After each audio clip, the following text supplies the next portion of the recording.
Greetings, travelers. Good morning. Welcome in. Welcome in. Let's get this. Oh, there we go. Happy Monday. How is everyone's weekend? I think we're live. I think we're rolling. Good evening, traveler. Hello, hello. Angry Mexican guy. First. Confirmed. Sup, Path? Yo, what's good? How's everyone's weekend? We had a good weekend here. Path wife ran a bit of a marathon type thing, so I was out there helping with that. So it was a big, busy weekend, traveling for that and getting back. But back in the stream room today, ready to go, ready to farm some gold today. We have raid clears today too, so raid clears today is going to be sweet. I did do a fair amount of farming over the weekend as well, like at little times I got back and got some stuff done. Plus, I'll show you real quick. Got the iced coffee going.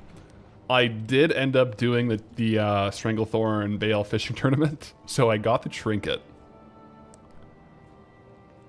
Turns into fish, allows you to breathe underwater and increase your swim speed. The tooltip says it only works during, like, requires event. It doesn't actually require the event, so, like, if I use it, oh, we can basically now swim underwater as a fish. So we can basically breathe underwater. It also allows you to mount up and it stays active. So if you mount up and dismount, it basically just lets you breathe underwater. You can't fight, but you can gather. Unfortunately, there's no point being underwater in this zone, guys. Strangle Kelp is very bad. I tested it over the weekend. It's pretty bad, but we can breathe underwater for different farms. Yeah. Yeah. The boots say the same thing, but they work all the time. Yeah, that's weird. Because, like, the Dark Moon... It is Dark Moon Fair as well. It's the same tooltip as Dark Moon Fair, and that one's right. Requires the Dark Moon Fair. Oh, you know what the difference is? The Dark Moon Fishing Cap says it right in, like, the Blizzard green text, whereas the Hook of the Master Angler only says it on ATT. So I think, yeah... in general, I think it's going to be only the ones that say it on the green text, if it's like limited to the event. Good to know. Goldie's fish form. Yep. How does a fish mine? I don't know. We can gather herbs in the form, but we can't fight in the form. What we can do, though, is fish.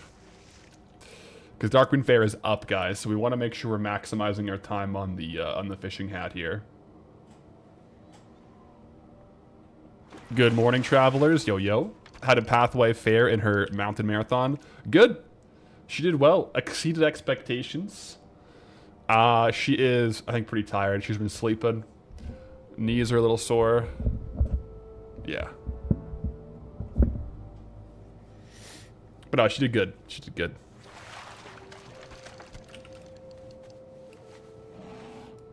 It makes the difference that the fishing competition is technically always active. I guess, yeah, you can always fish in Stranglethorn Vale, so maybe that has something to do with it.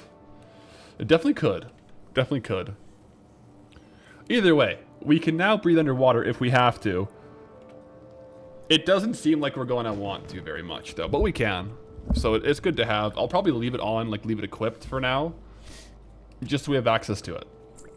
As far as the day goes, guys, let me get my add-ons showing for farming barks. We're going to want that today, as well as Worth It Tracker. We're going to want Worth It Gold Tracker as well. We unlocked the zone last Monday, okay? We haven't done a mailbox clear yet. You know, no, spoiler alert, we're not spinning the zone today. We have gotten a lot of gold, but 99% of it is transmog, so I have had a look. We can't spin, which is okay. I don't really feel like I'm done exploring the zone yet. Like, we've had some really good drops, but there's some more farms I do want to test. So we're not going to be clearing today. If we cleared, we wouldn't have enough. I'll tell you that right now. It wouldn't be enough today, unless stuff sold while we were online.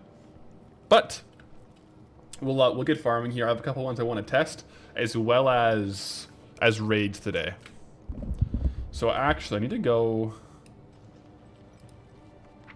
I think I gotta go swap my professions.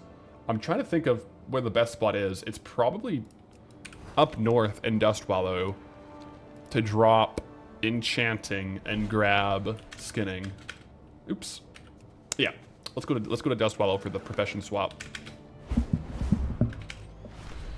Yo, Nahembi, greetings traveler with the tier 1 on the 3 months. Welcome in, welcome in. Hey, Casual Fury at the zoo. Hope you have a good stream. Thank you. Have a good time at the zoo, by the way. That's always a fun day. Hanging out at the zoo.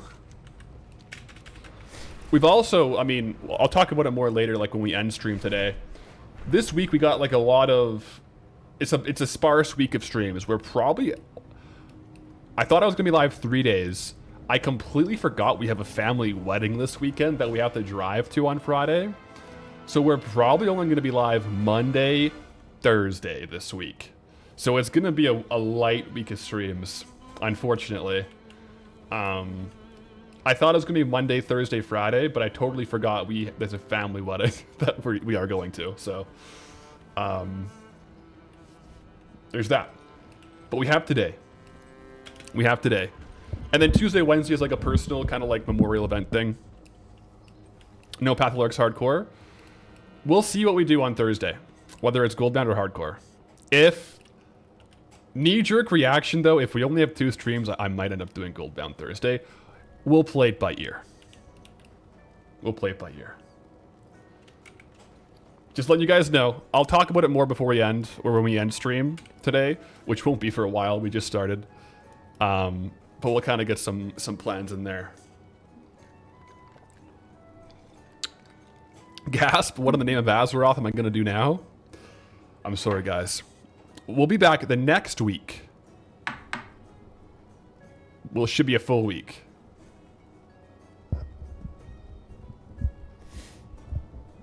One for one or 2 Goldbound.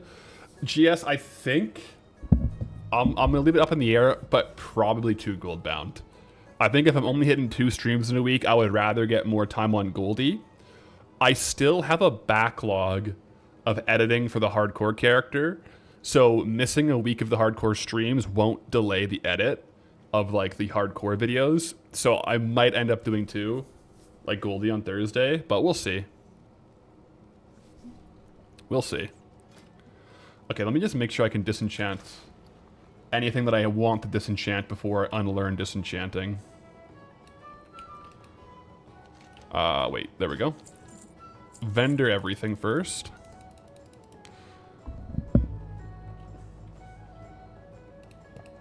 We do have a lot of transmog value though. Oh yeah, you might, the astute observers in the room may see a specific item in my bags. That is kind of funny. Oh, I don't want to disenchant this. This is my high item level weapon. Another notable thing over the weekend, I pulled a dagger with speed on it. So we have an additional speed item, which is kind of nice to have. The Cold Rage dagger. It's the last boss in RFD. So we do have that. The speed set is coming along slow and steadily. Will I stream 8 days next week to make up for it? We'll see. Maybe we'll get a long stream in there.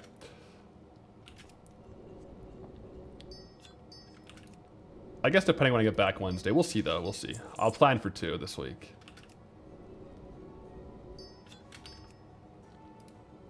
Venom Shroud Belt. I feel like this was a... This is bind on equip. I'll probably want to sell that, yeah. Bone Link, we'll want to sell that too. Silky Spider Cape.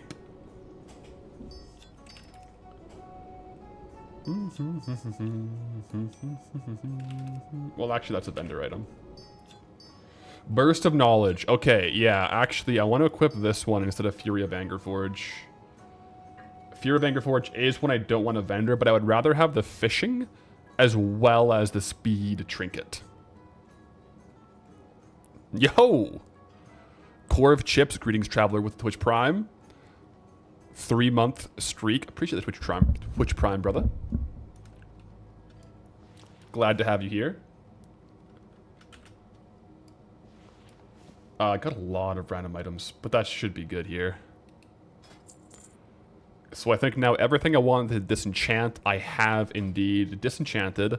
So I can drop enchanting, unlearn, and grab skinning.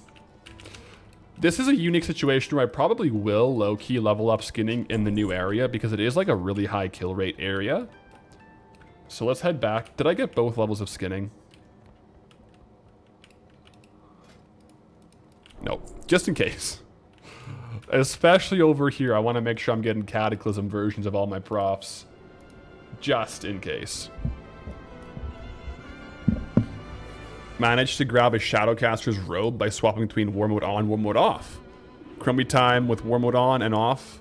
Never would have thought about it without the vid. Okay. So how did you get... Where were you going to change War Mode efficiently? Were you going to Ironforge?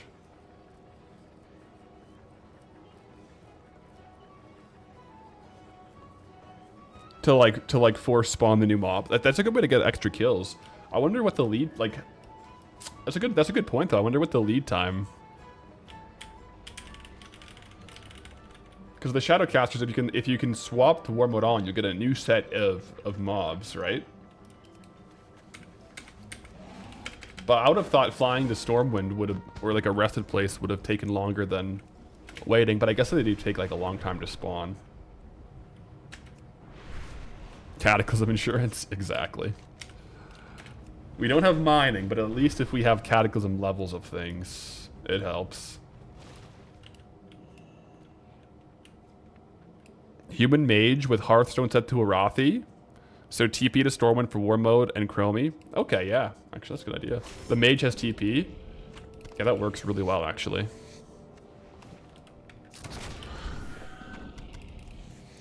Plus, Human has... Yeah, 2 hearths. Guild teleport and just portals. Yeah. That's actually big brain. That's probably the fastest way you can farm it. Aside from having like multiple tunes, but I don't even know if multiple tunes would help. So I do have to level up the skinning a little bit, but I'm just going to do it here because there's good trade goods anyways on these guys, like turtle meat and stuff, so I don't mind doing it here. Plus, these guys do drop Saltstone as well. So I don't mind killing a few extra of these guys and spending a little more time in the zone leveling it up.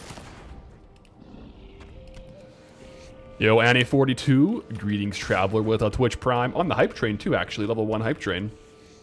93%. My Hearthstone is set to everyone's worst nightmare, a gnome nightclub. Man, I love Fizzle and Pozik's speed barge.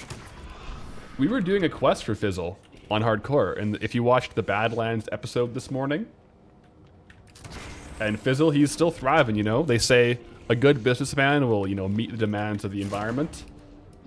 Fizzle had a flood here, and he said, you know what, we'll make a speed barge. Oh yeah, someone was saying, with the thumbnail this morning on the Hardcore series, they thought Path died. I was A/B testing, so YouTube lets you A/B test 2 different thumbnails and titles. So one thumbnail and title is like the classic, like episode 17 race locked, and one is just more like a classic WoW journey through Badlands. Thought process there is the other one might be more like better for like a new audience. So that's the A/B test, but you obviously got the B test, which is a different style of thumbnail, so it makes sense if you thought maybe maybe Path Lyrics bit the dust, but not in that episode. Not in that episode. Timmy Tech, good morning, legend. Greetings, Traveler. Whoa! Almost fell off. Yo, Zippe187 with the Twitch Prime as well. Greetings, Traveler with the Twitch Prime.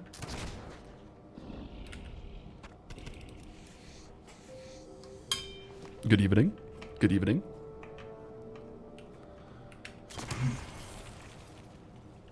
You've watched so many times on YouTube, decided to switch over to Twitch so you could sub?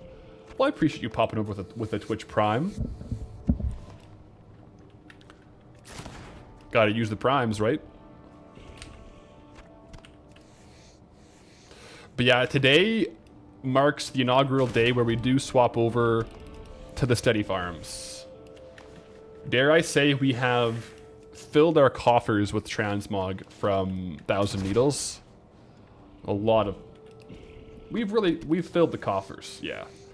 So now, while those coffers are listed on the auction house, I'm trying to get some steady gold as well. Right, I think that's really, like, as far as, like, the Goldbound zones go, that's the best way to structure it.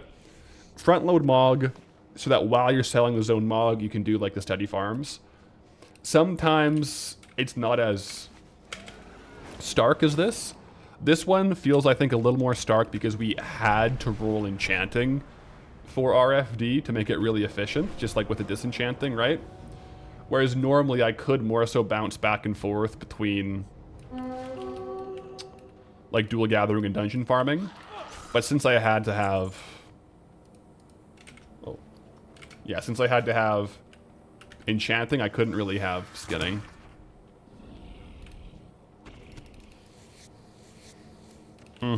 Plus, though, I guess like there's a good point is like, yeah, skinning here, we could get transmog. Like we could get more transmog. But if you imagine it the other way around, like if we only farm trade goods and then end with transmog, it's just less time to sell the transmog. So, I'm just going for all the turtle spawns, by the way. There's like 4 spawn locations.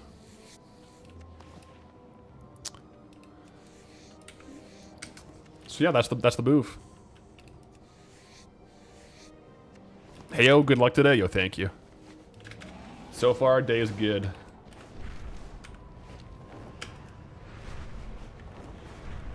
We're rocking and rolling. Sold your dusky boots pattern yesterday for 25,000 gold. 25k for him, eh? That's below reach and tail average. I mean, it's good to get the gold. Personally, like, I think today, I'm sending over a couple recipes to my transmog alt to craft. Not my transmog alt, to my crafting alt to craft. I want to craft a couple things. I want to craft the dusky boots, and I want to craft the broken blade of the heroes because, you know, I got that over the weekend. We pulled the, you know, cast out of the bag, guys. I did pull the broken blade of the heroes out of a chest in RFD. So I'm going to reforge it and sell the blade. Yeah. So I want to do that on the alt. Probably today, actually. Get those listed. First things first, though. Skinning, raid clears, study farms, crafting. Should be a good day. Lots to do, actually.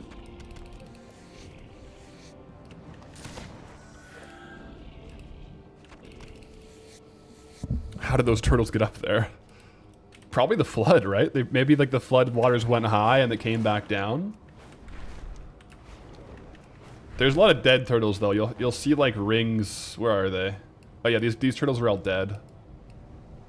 Those guys didn't make it to land, unfortunately.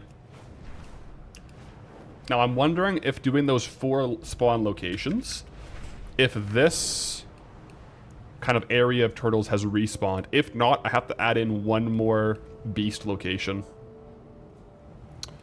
Looks like it's actually perfect. Like, we're just catching the spawn. It might be a little bit fast. Like, if we go more efficient, it might not work.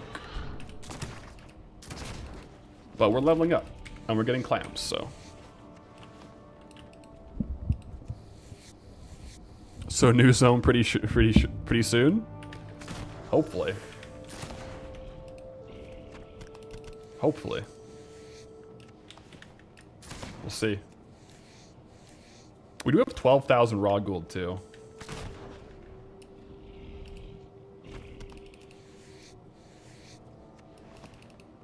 That's where you're at in Dunmoro, too. You have tons of transmog waiting to sell. Now just farming herbs to pass the time and trickle in gold. That's the move, yeah. And then, like, if you do end up selling stuff, resupplying. I think that's the good move for it.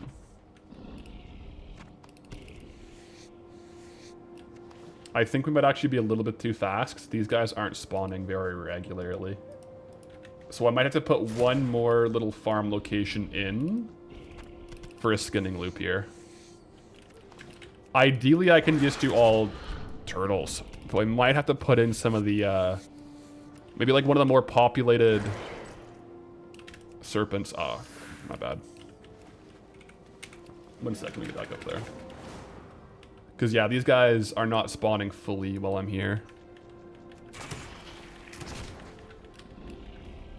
Only 24,900 gold to go. A raw token would be good. Raw gold only would be kind of fun. There's some good raw gold farms out there. No doubt. It's also Dark Moon Fair, so I'm going to put this on here. I'm probably going to clear this off. I don't need these right now. Matter of fact, I'm going to track something else. I want to track, first and foremost, clams. I want to track turtle meat. I want to track heavy hide. And probably the scales. Where are the scales at? There we go. That's kind of the trade goods we're getting.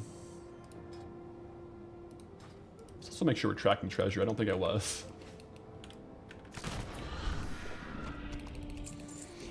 We'll kind of hold off really adding it all up until we're at probably 220 skinning is going to be the cutoff. So we get heavy leather and heavy hide. I think.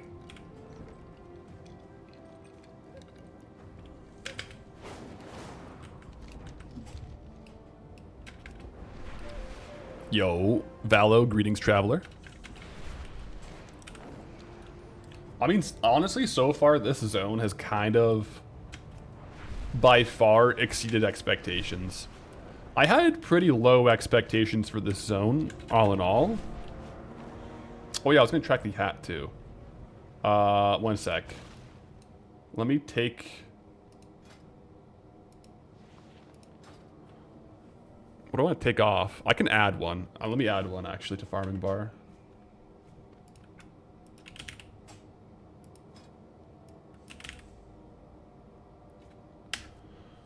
Maybe it's like an actual interface command.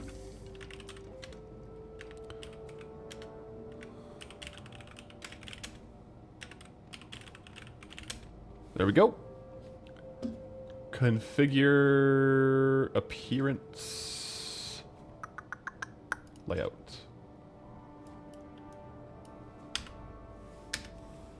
All right, one more bar, and then we're gonna do 6 buttons per axis. And we'll make it a bit bigger. It's not gonna track it until I use it while it's on the bar. So in 40 minutes, it should reset, and I can do that. Yo, Dr. Steal Your Face, greetings, traveler, with a tier 1 sub. Welcome in.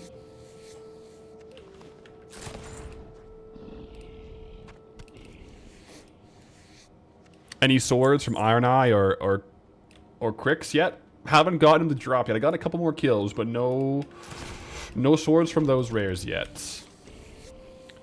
I don't have that many kills, actually. I've gotten like 3 kills total. I guess today, if we want to just do like these guys, I could loop it with Saltstone Cave. At least while we're leveling up, maybe.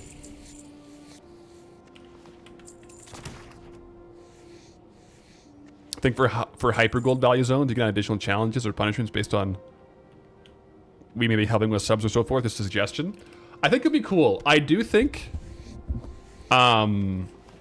GLHF, good to see you back on the clam lottery. Smile. Yo, M for real. Greetings, traveler, with a tier 1. We are on the clam lottery.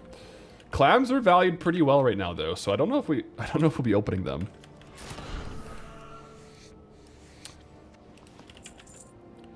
I think a lot of the times, like this zone in particular, it's a really good zone. At the same time, it's a transmog zone. So like if we clear the mailbox now, it probably doesn't look as good as it is. Maybe down the road though. I think it'd be cool also like for one-off stream ideas too. What's on our head in game? That, my friend, is the Dark Moon Fair fishing hat. Nothing but the best.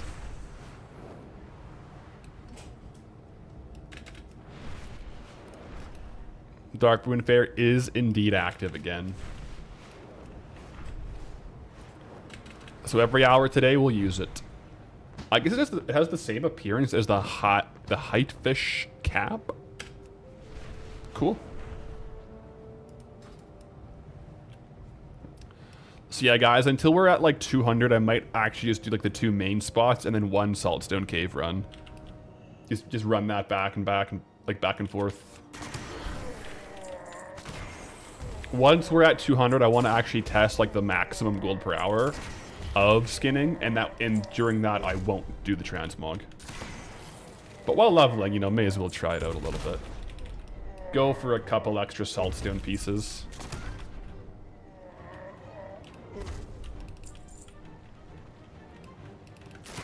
How many areas are left in Eastern Kingdoms to unlock? I think there's... One sec, let me look. 1, 2, 3, 4, 5, 6, 7, 8, 9, 10, 11. Maybe 12. 11 or 12, depending how we do in Tolbarad.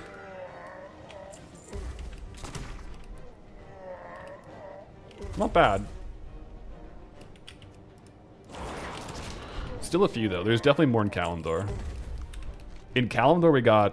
It's a little more straightforward. We got 1, 2, 3, 4, 5, 6, 7, 8, 9, 10, 11, 12, 13, 14, 15, 16, 17, 18, 19, 20-ish? 21-ish? So all of... Geez, all of Classic is like 30 more zones. 32, maybe. Crazy.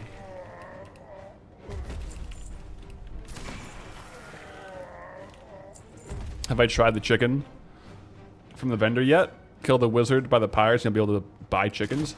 I haven't gotten to that yet. There's like a lot more to test in the zone too. It's kind of crazy.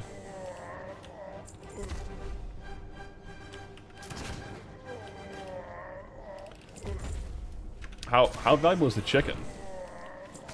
Because I don't think I've even looked at all the vendors in the zone. I kind of like, once we started doing RFD, I fell in love, and I just wanted to do more RFD.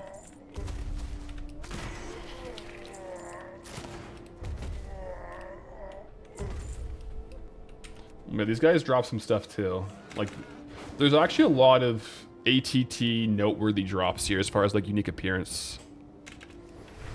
Like even the Twilight mobs up there have it. I think some of the High Mountain might have some.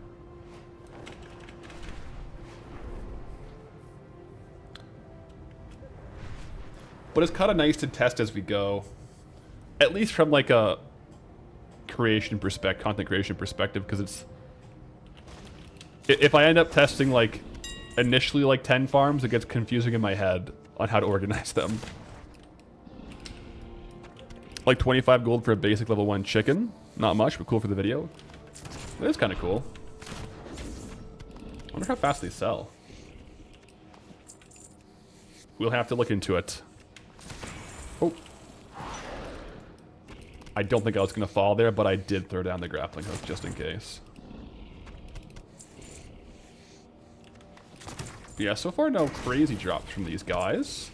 They can drop greens. They really can. And valuable ones too, actually.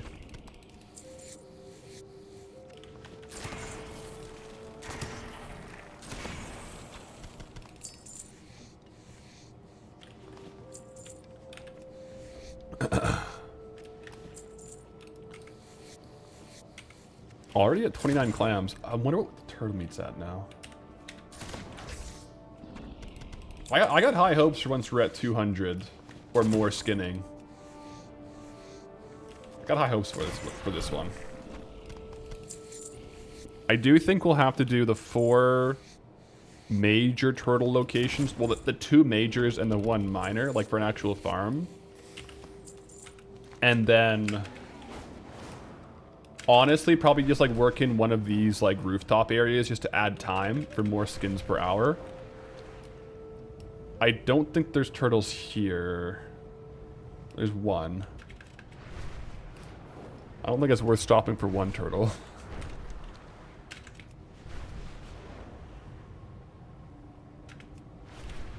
Maybe. Maybe.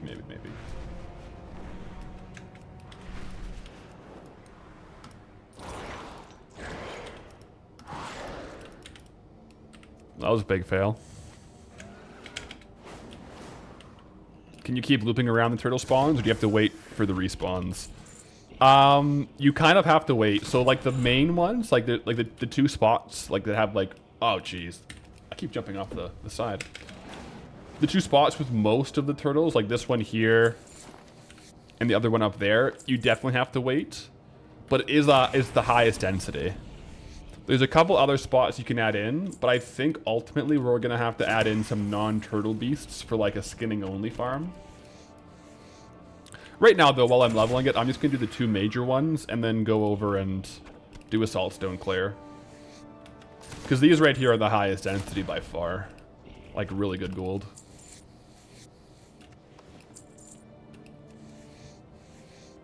Only found 2 turtle spots. There's a couple spots with like 3 or 4 turtles. Nothing, there's only 2 really good ones though. There's one like little outcropping with like 3 or 4. And then down there there's like 1. But yeah, there's not a ton. Yeah, there's 3 turtles on top of one of the things. I think we got that one today. It's over here. So in the big farm, we'll do it. It's on one of these. It might be this one. No. Might be that one up there.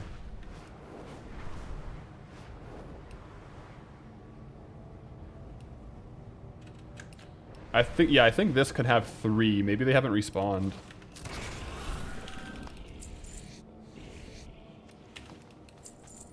We'll work it out though. Right now I just got to get my skinning up because we're still getting light leather.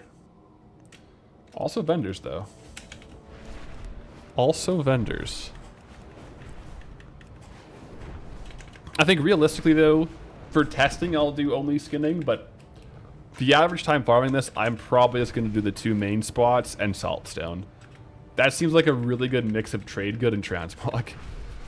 Plus, saltstone you can't farm anyways without something else in between. So it's a good time burner between saltstone cave runs anyways.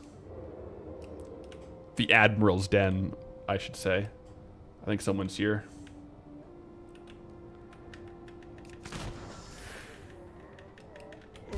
There we go.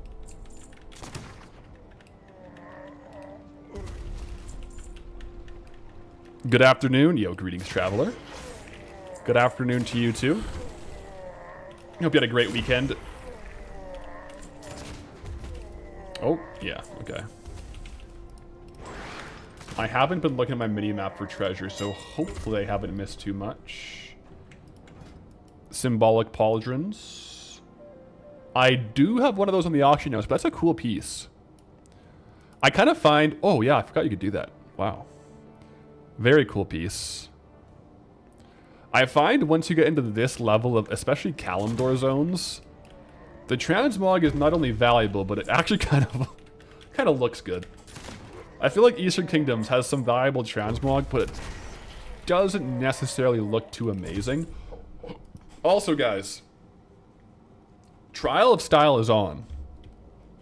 So make sure you're posting your transmog.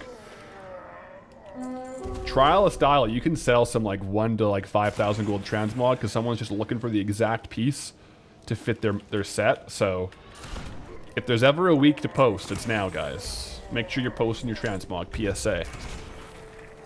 Trial of Style is here.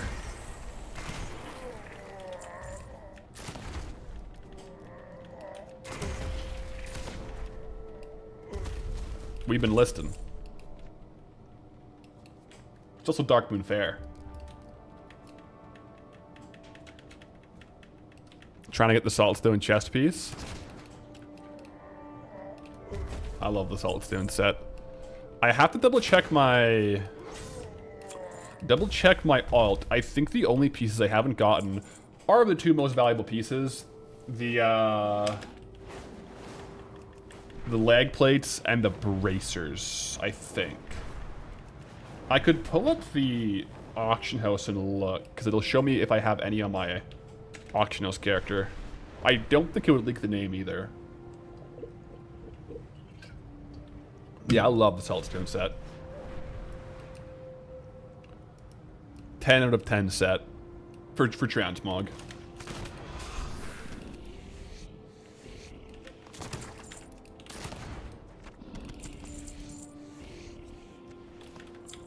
Ooh.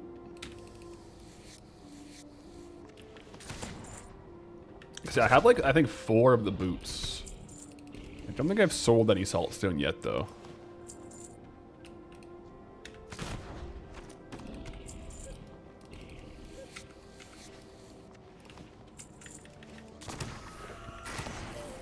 Was there a mailbox opening last week? No mailbox opening yet. So all the gold we have is raw gold. Like the 12,000 gold, that is all raw. Skipped it this week. I think it'll be during the week this week. Aiming for the next episode being this coming Saturday. We'll see. If we can get some good sales, I think we should be close. Especially if we can get some good consistent farm. Right? Because at this point, we have a ton of transmog on the auction house. So we just gotta hope it sells and then get consistent gold this week. That's the game plan. Move the needle. Move the needle and hope for sales.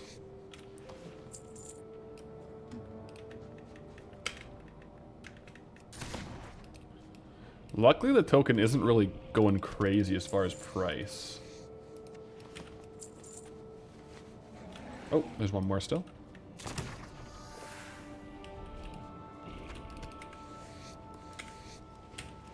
We are into the medium leather band now. I think turtle scales did go up a little bit, like they might have gotten reset. Cause yeah, they used to be way more. Like back when we were in, I think in Swamp of Sorrows, I think we were selling them for like 20 gold each.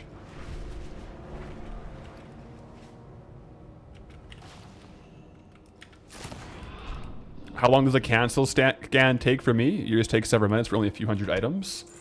I don't do a cancel scan on my main like backlog tune. The cancel scan would probably take 15 minutes, but canceling the undercuts would take 2 hours, probably. I don't do undercuts on my backlog. The character that I send all my like current zone like transmog to, so I have a 1,000 needles character, I do undercut scan on them.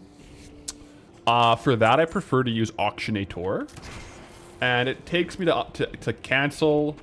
I have like 200 items, I think. Cancel, undercut scan, cancel, and repost. It's like 10 minutes. And I'll do that like 2 times a day. And I'm just trying to get more sales on the current zone stuff while we're in the zone. Because I do think it's cooler to like get the drops and then see it in the mailbox in the zone we're at. Whereas like my bulk, like I have over like, I think over 1,600 items on my backlog tune. So it just takes so long, especially with how the auction house database throttles your actions per minute, your APM. So you'll probably notice after you post like 600 items, the posts actually slow down. I always thought that was just me subconsciously getting bored of doing it. But no, the game actually slows you down. So if you cancel, it'll slow you down. You can only cancel like one every like 6 seconds. It's so painstaking.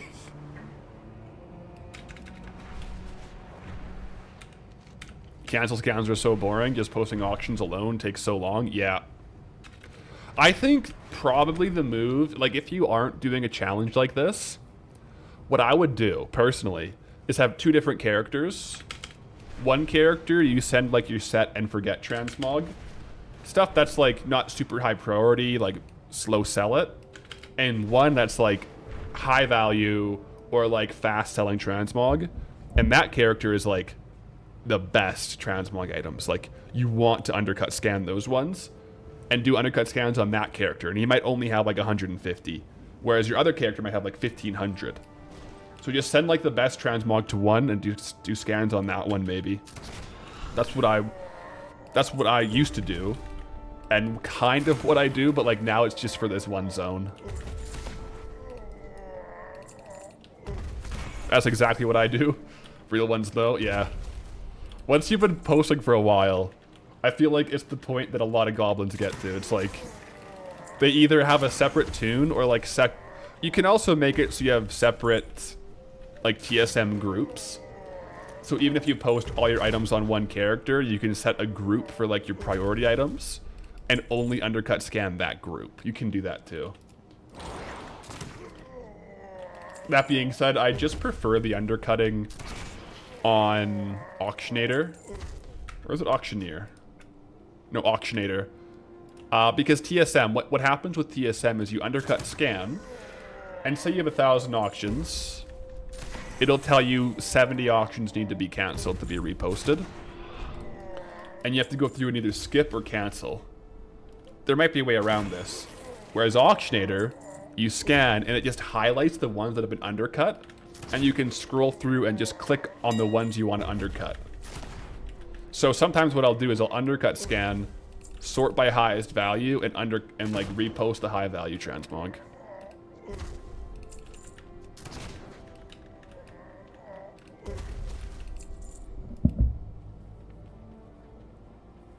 TSM used to let you post/cancel mid-scan a long time ago.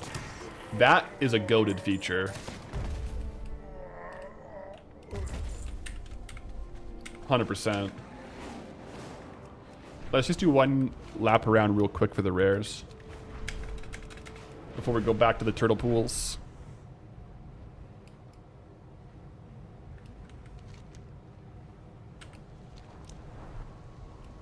That's Charlie's dropping straight facts. If you want to be a pro, like really min-max it, leave your posting alts on a rare spawn location, so when you log on to post, you have a chance of a rare spawner amount. Big brain, you do also need the Brutosaur for that, to like have the luxury of posting from wherever, but that is smart. If you have a posting alt, you don't have to be in a major city if you have Brutosaur. Like, you could be at TLPD or like any other rare spawn, right? That's a good point. I've never really done that. Our boy Iron Eye the Invincible is up.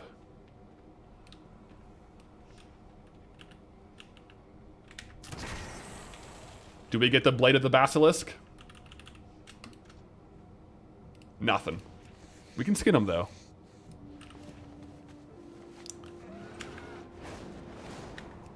I do that? That's smart. Yeah, that's good. I sometimes move my transmog tunes around just to, like, change the scenery. Now that I have the Brutosaur. I think one of them...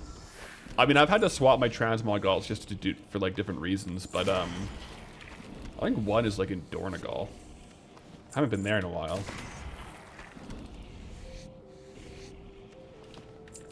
Yo, Neve owns Readings Traveler. Yeah, no rare drops there today, but it's okay. Every lap here, we're rolling Saltstone gear. Plus, these turtles have good loot tables too. Like, they can drop greens.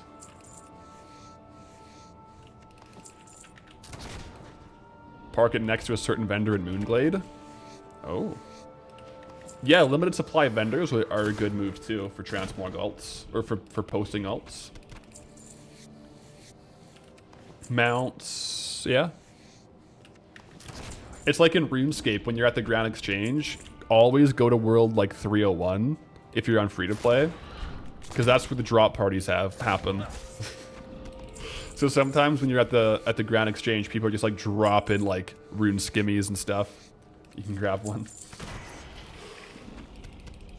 Kind of the same thing.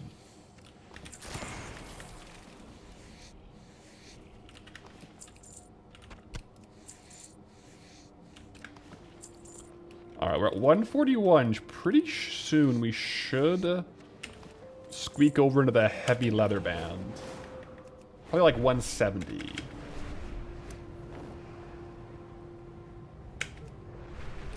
$18 on Dark Moon Fair fishing as well. It's also kind of min-max to be testing skinning farms today because, well, we can do Blackwing Lair and skin if we want to. Once we're at 600 skinning, or 300 skinning. We're not going to 600, I'm sorry.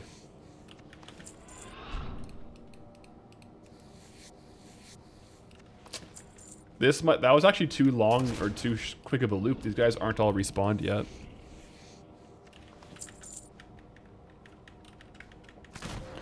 Should stock up on enough transmog so Moonglade will be a breeze. You know what? Maybe Moonglade will just be me AFKing in Moonglade doing infinite undercut scans. It's just like the Moonglade farm is just to repost your auctions. Just repost backlog, make sure the cheapest. I mean, you would have to supply the vendor sale prices, right?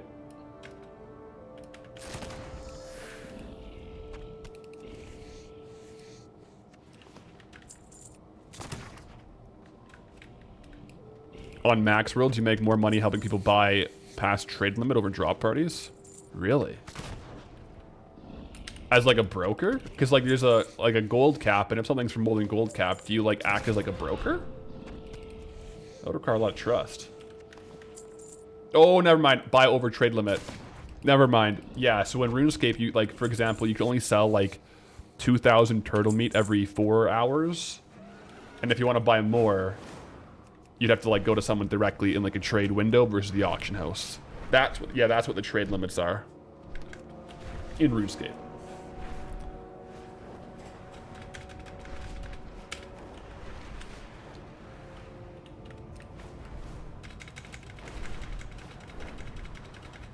Just count the Emerald Dream and Nightmare for Moonglade. I mean, we may have the Emerald Dream available from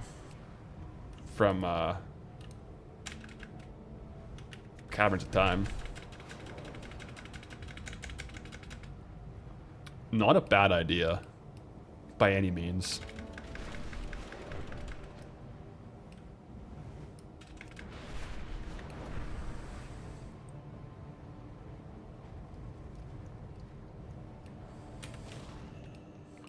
All right. What do we got? Saltstone leg chains. I also find saltstone, like the leg plates for saltstone, it's one of probably the only drops in the game that it's spelt like leg chains. Like it's spelt like this. It's like one word, but with like a second capital in the word. I think it makes it like more rare. I don't know. I kind of like that vibe. There's probably more like that, but it's kind of interesting how there's no space or a hyphen, but it's like another capital. The saltstone leg chains. That's probably the drop I want the most here. The saltstone leg chains. Like really bad. I would love to have that actively on the auction house.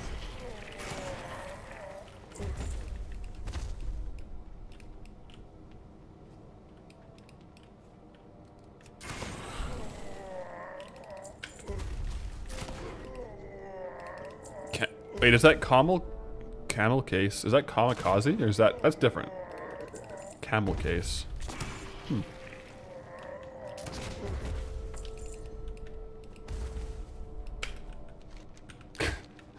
You could sell the pets. Oh yeah, sell the pets in Moonglade with pet battles. I think generally speaking though, like pets you can battle and capture in the wild can't be caged, right? They have to be a vendor or a drop. I could get pets and level them up maybe, but it might be limited there.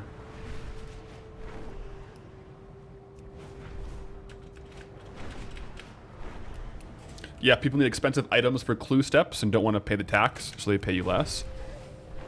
And then you just go and buy it for them, like over trade limit. That's kind of cool. Actually, yeah. Makes sense. Yeah, we're going a bit too fast for these respawns, it looks like. I'll have to add in another stop.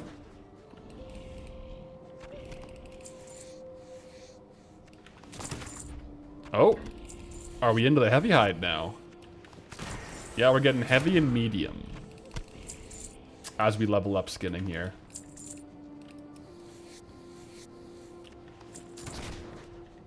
Swamposaurus turtle farm is still doing like 8 to 9k. That's a good farm.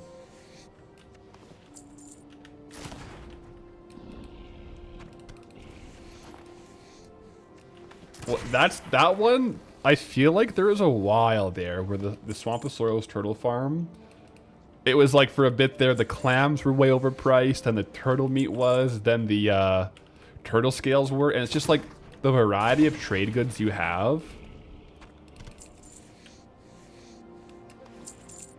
Like one of them might just be popping off and you make way, way, way more gold.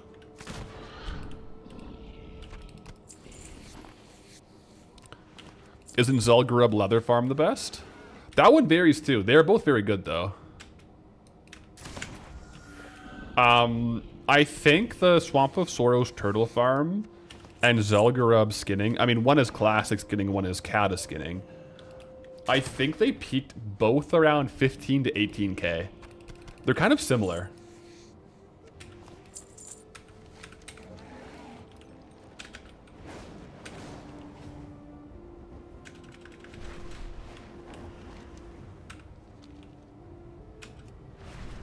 Must have the proper item equipped. Seen a lot of messages and that one's new to you. Wait, is that popping up on my screen? Maybe I don't have the right sword for my pistol shot. Is that popping up? Oh. Yeah. One sec, let me just turn off error text.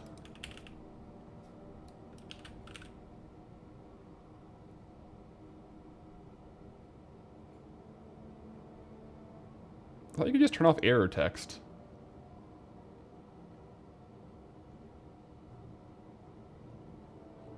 Oh well.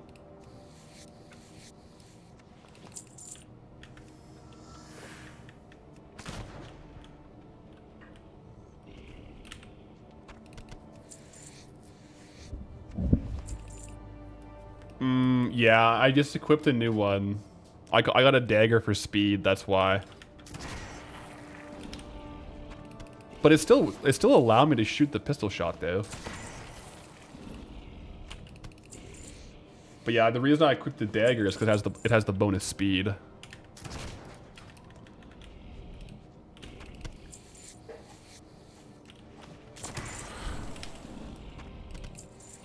Oh, air might be from Dragon Trinket. You're right. You're right. It 100% is. Yep. Yep, because I have this trinket in my macro. That's right. And I unequipped it. Yeah, that makes more sense. Because yeah, for a pistol shot, I think if I wear double dagger, I can't do certain items or certain abilities. That would explain why I've never seen this message. Yeah. It's a trinket in my, like, spam macro that is just out and about. I think we're on level now to actually test the farm. I think. Let me go get a couple more turtles. But we should be pretty much just getting a heavy leather. Let me kill this turtle here.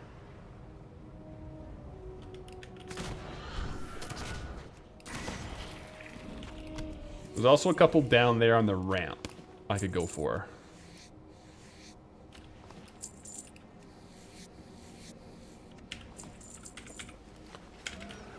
Yeah, I'll have to give them some time to respawn before going for the timer. Because there's two here. I'm probably just going to try to get, like, literally all the turtle spawns. Yeah. I know which ones I want to hit, and I'm going to hit one just to add extra time, because I think we're going to go too fast for turtles only. I'll add on the biggest of, like, the serpents. So before we get going, I'm going to go over to Saltstone Cave, clear out, as well as clear out my bags. See, I think I'll let them all reset to respawn before we get going. Because it'll all be on the auction house, though, it is going to say we have extras. So we're going to have to go off of what is in the actual bags. Already, though, even just leveling up, we made like 1,200 gold, almost 2K from turtle scales. That ain't even heavy leather, man. So this could be pretty good.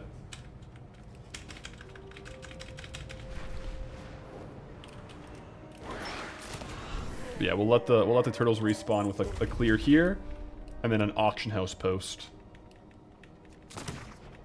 Let's run this backwards this time, see if that helps the drops.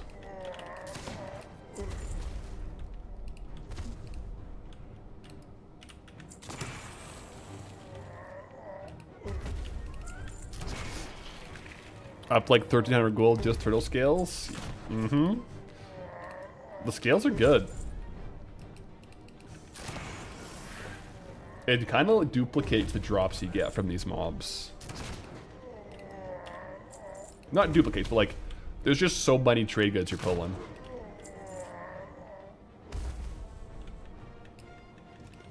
Turtle scales never sell for you because you get undercut. Sorry, I'm probably undercutting you. They are pretty aggressive though. They do sell a bit slower, I think.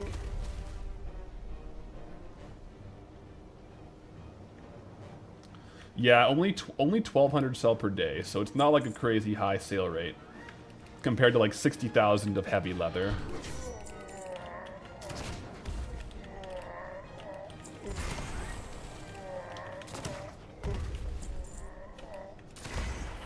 All right, we get back out. I will sell all the clams and stuff just so I have a fresh inventory to actually sort through all this stuff.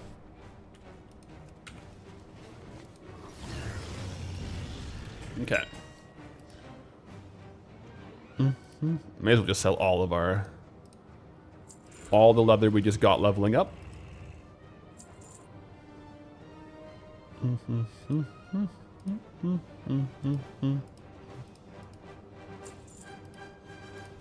Good. I mean, I got a couple essence too I can post. There we go. Excellent. Hide. Man, heavy hides have come down in price. The heavy hides are low-key crashing lately, but that's okay. Yeah, the scales are a bit cheap right now. I'll just post them for a while and hope for the best. Yo, clams are up.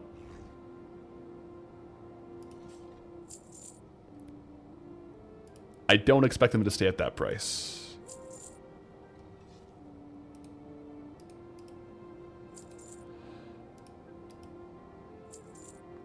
Okay, so bags should be cleared of all trade goods and resources we will get from this farm. I will do a session here. It's likely that it's going to be higher gold per hour on Loot Appraiser because I have it running for trade goods too. Like trade goods and transmog. So chances are we'll get some greens while we do this, but I think it's good to have it running.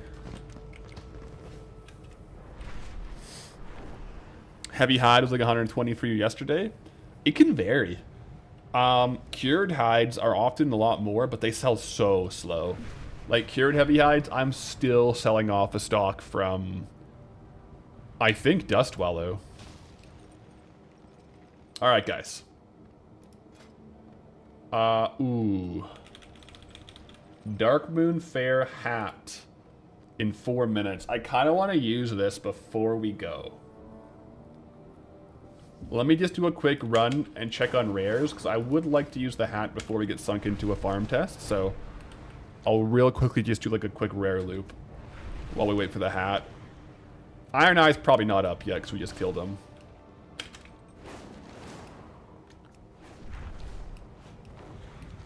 I'll just do the lower half here and see if we can't get anything down here.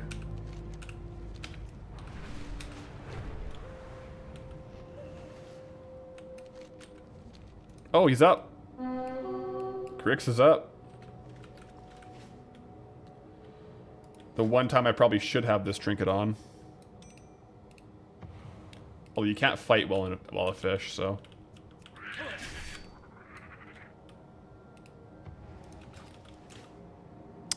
Alright, guys, we're going for the Silted Ripper. No dice.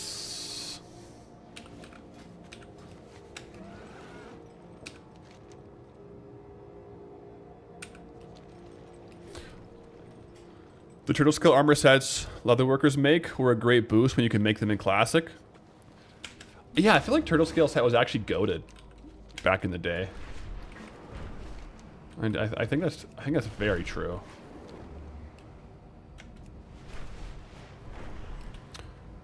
Dude, trade goods in the middle of the afternoon, like 3 or 6 p.m. Might not be a bad call. More people are probably buying them then versus like right now. Like honestly, yeah.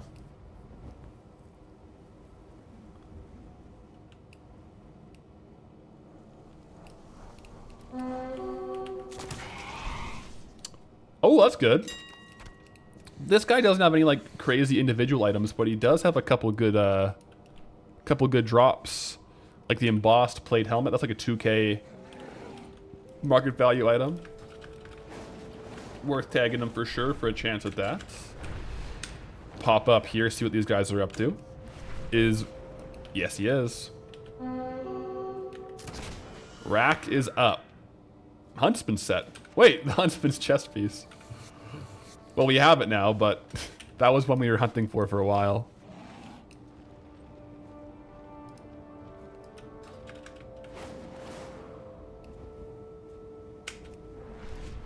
That's the Iron Man helmet? I guess it does look like Iron Man.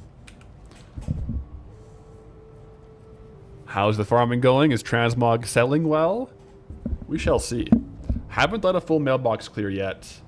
It is trial of style right now, though, so right now is a good time to be like listing Transmog for sure. So we definitely want to make sure we're consistently listing. What's the best spot here? I don't want to go too far where it's going to be like hard for me to actually get the pool.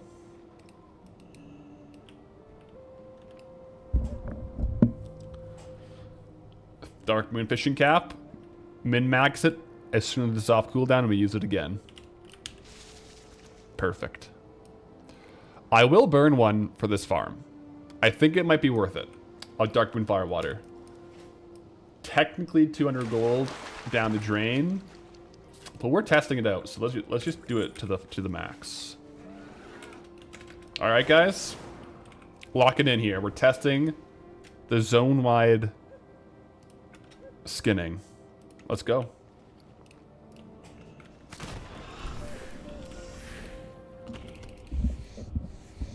Yep. Dark Moon is up. Dark Moon is indeed up. I haven't been there physically, but I've been trying to use my Dark Moon Fair fishing hat as frequently as possible. As you can see, I got like 7 Dark Moon Firewaters. I was pretty low before. Timer? I got the Loot Appraiser going for the timer. But also, I guess the Dark Moon hat will be the timer too. Like a countdown. I got high hopes. Really high hopes for this farm, actually.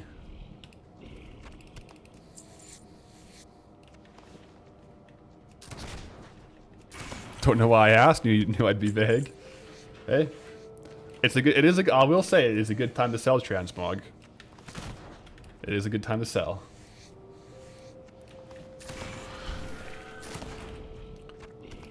I will also say, if I did fully clear all the mailboxes today, we would not have enough for a token, and we wouldn't be able to farm to it today, so. That's why today isn't a farm stream. But also, like, we got so much more to test, I feel like, in Thousand Needles, to, like, really do it justice. This farm being one of them. I've dabbled in this farm, but I haven't, like, full-on farm tested it, so. We gotta do it. So, here's the route. It's the first area there. And now I'm going to go up and kill these guys. This is just so we get more time before going back to the first turtle spawn. I wouldn't be doing this if I was just doing like turtles and transmog, like turtles and saltstone cave, but I think we have to do it for like a full zone skinning farm. And then I think the rest are gonna just be turtles.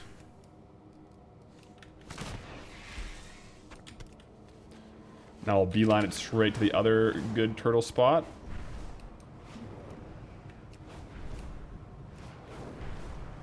It's around the corner here.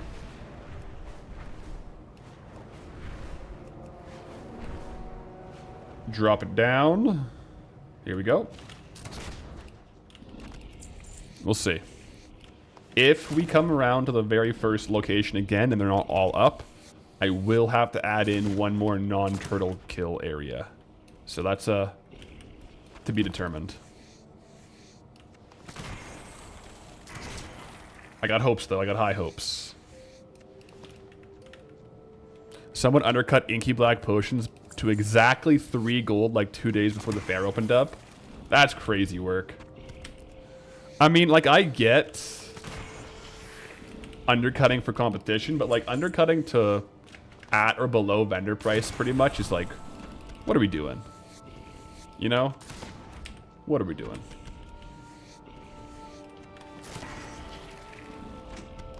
Oh, Ravager's Shield. Little transmog drop.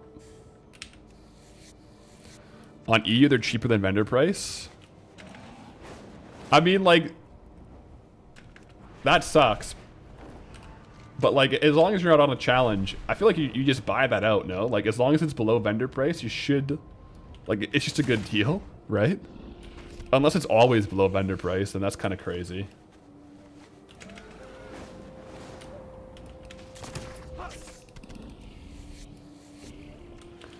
Might not always be, like, the best use of time, but...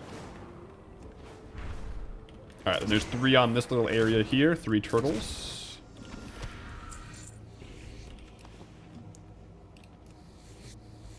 And then we go back to the very corner for another spot of turtles here, guys. Yeah, vendoring them right now. There we go. That was like when we were doing RFD last week. I got a drop, and we pulled up Undermine Exchange to see what like the cheapest on the auction house was, and it was all like 20k, 30k, 40k. But then there was one for like 75 gold, and I was like, I can't buy that. But guys, go to Skull Rock, or no, like Area 52, and if it's up, buy that out and flip it, because that's a good price. Sometimes people just post stuff without knowing what it's worth, right? Or if it's below vendor price. I feel like the vendor price, though, might be like a better farm on something like Classic, where it could actually be like a really good gold per hour compared to like, especially early on in a server when inflation hasn't kicked in yet. Heavy hide. But yeah, it's always worth to buy those ones out. Which is crazy though, because they're both selling for below vendor, having a deposit fee and an auction house fee off the top. So they're like way below vendor for like what they're getting back.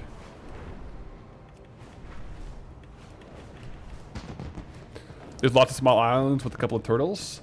Yeah, I'm trying to figure out the best route for me. I added in a couple little islands with a couple turtles, so let's see if these guys are up yet. If not, I'll add in more. Alright, it's not enough. It's not enough. So we gotta do like the one-off turtle spawns.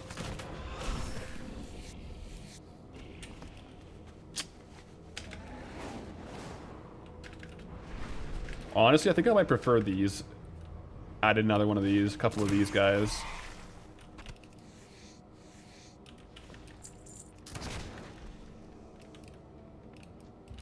That's too bad. We definitely have the biggest turtle spawns, but...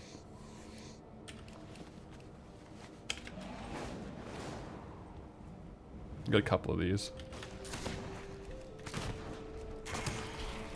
patiently waiting the next video. Confirmed will be coming out this Saturday.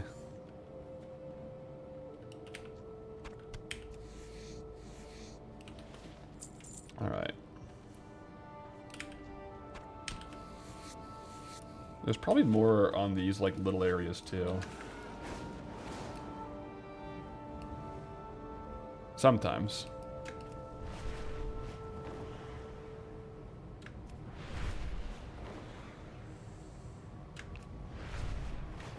We go back to the first spot. We're going pretty quick, I think, with our skinning. The Darkmoon Firewater might make it so we have to do like 2 or 3 of the non-turtles. Yeah, they're back up now, okay. Ooh, Trickster drop.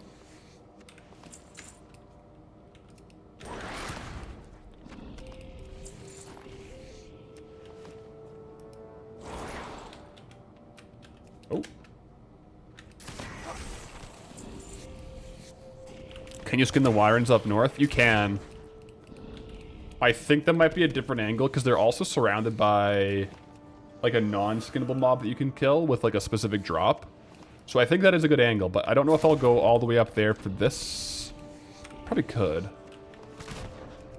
Yeah, maybe it's not a bad idea. We'll see. I'll do a couple more of the serpents here because I think the serpents and the worms will have similar tables for like just skins.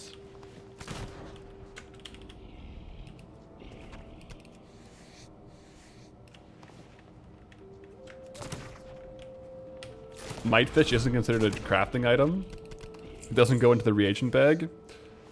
Really? I guess. I mean, mitefish, like, it's an edible fish. Like, it's food, right? Like, you can eat it as is, but if you cook it, it just improves the value, I think. So I guess that makes sense. Also, we got the Pillager's chest guard, so always getting transmog too.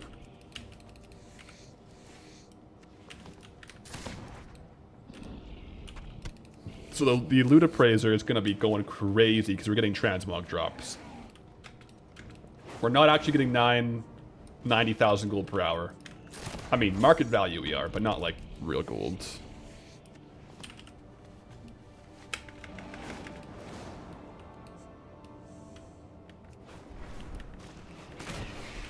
Yeah, so we'll do a couple of these serpents instead this time. Spread out the farm a little bit.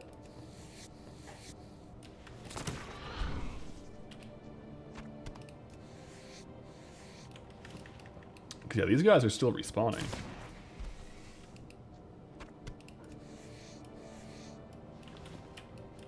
I think the serpents, like, we could swap it out for scorpions or wyverns. These are kind of nicely on the way, I think.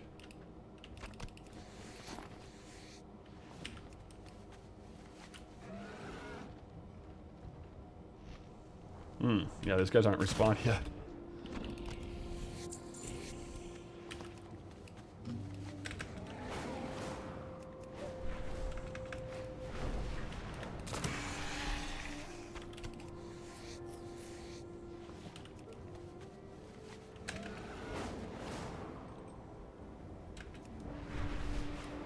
Nothing there.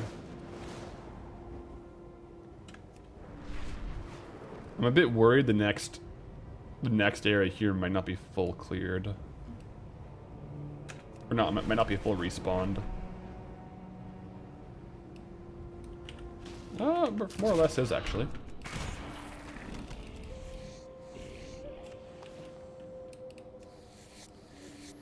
Also think that classic items that have been stack squished so many times are funny. Like the Mitefish heals 9 HP in 30 seconds. Oh, it's so bad. I definitely get why they added Recuperate to the game. Like, especially with Chromie time scaling. Like, when you're leveling in different zones. Oh, also, guys. We just got thick leather. So that's going to change the rates a little bit. So we'll have to keep an eye on that.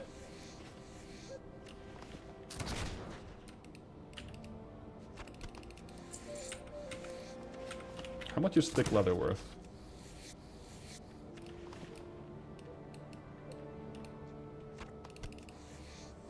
I think it's pretty similar. Yeah, it's like 5 gold. Relatively similar to the heavy hides.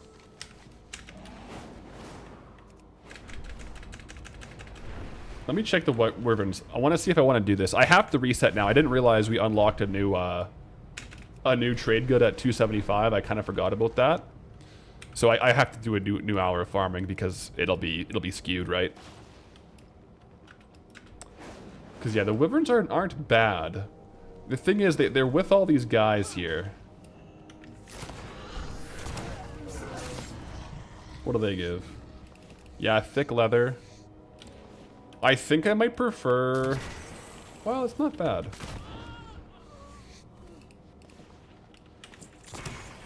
It might be a good little add-on, but it might be better just to do the serpents on the top. Yeah. Let me reset here. Heavy hide. Let me reset here and get this silken treasure chest as well.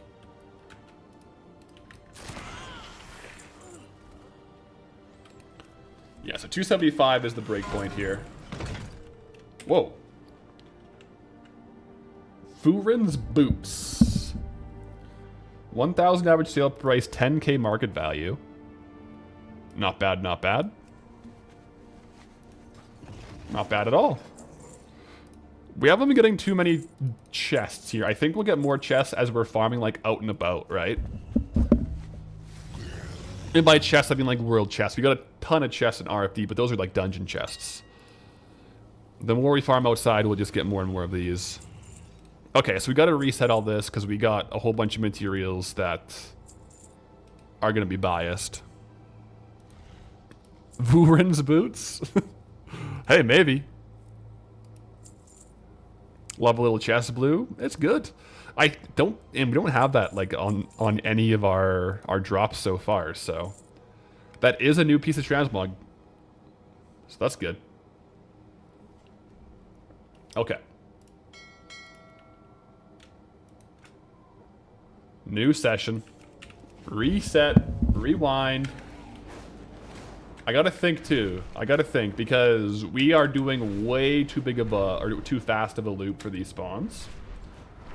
I honestly think I'm just gonna do more of these like top things. That's probably what I'll do. In between all the turtles.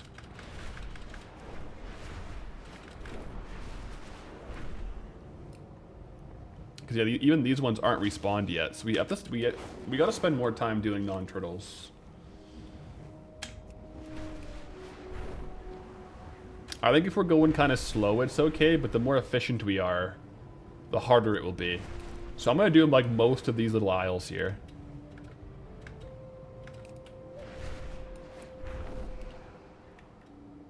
Yeah, that's the move for sure. Can't see the boots with my face in the way. Oh, wait, 1 sec. Let me show you the boots again. I made the dressing room bigger, but yeah, you can't see them, can you? Nothing crazy.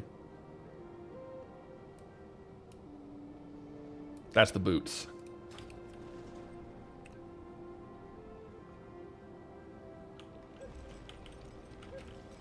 I do want to give these guys a little bit to respawn, so I'm not like rim-ropped before I start.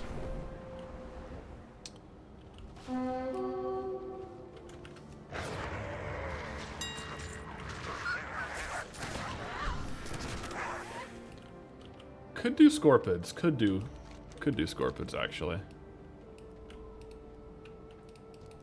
For extra time farming.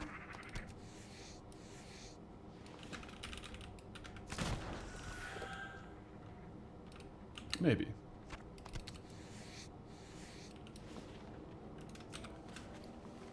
I think they're kind of all break even. Not break even, but like the same drop, same loot tables. So as long as we're killing beasts, so like kill time between turtles, it shouldn't change the rates. I hope. All right.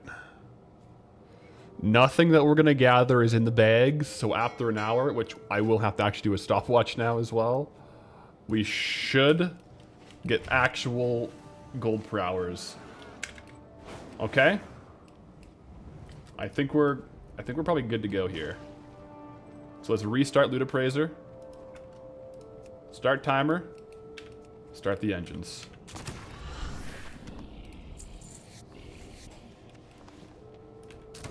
First skin is a heavy high. That's a good start. You got a zone drop from BFD. Staff of the Friar. Staff of the Friar. That sounds familiar. Is that worth a lot?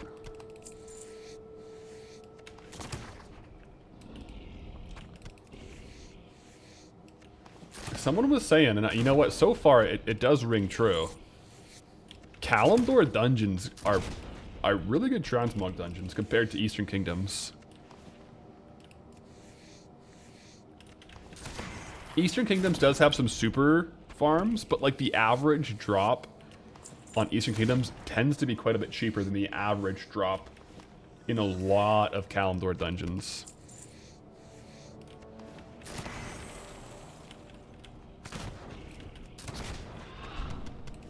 Later, Eastern Kingdoms is fine, but early is not really for transmog. It's in terms of dungeons. Okay, so maybe like farther north. Yeah, like Alderman is good. But then again, it's good in a different way. It's good for like the super rare drops.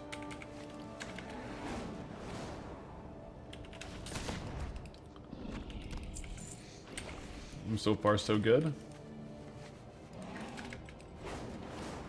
41,000 gold per hour, but that's including transmog, so can't rely on that. All right, up top.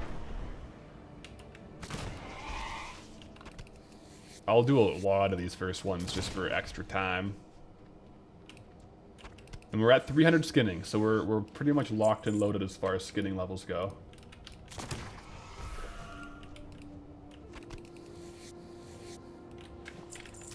Staff of the Friar is like 120,000 gold buyout. Took me forever to sell it. Didn't sell for too much, unfortunately. Yeah, I think a lot of blues, like depending on when you get the sale, it can vary quite a bit, right? Wait, does this one only have? This one only has one turtle. Okay. It's the other one back here with more turtles. Roger that.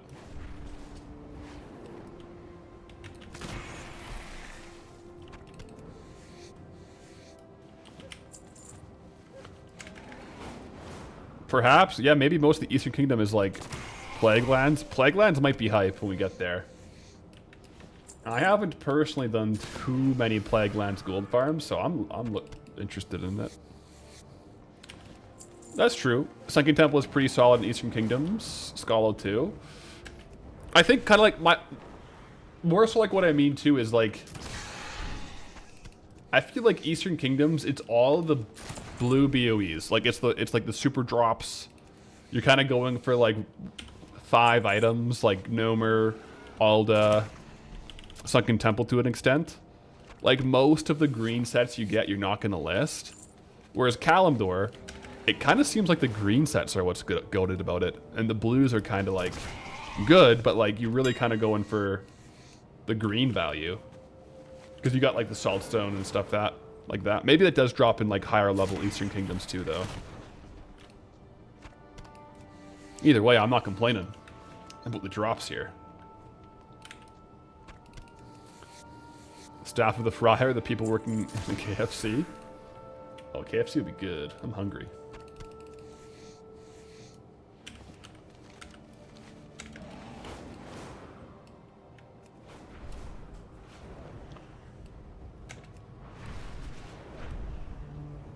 Hopefully these guys are up. Yep.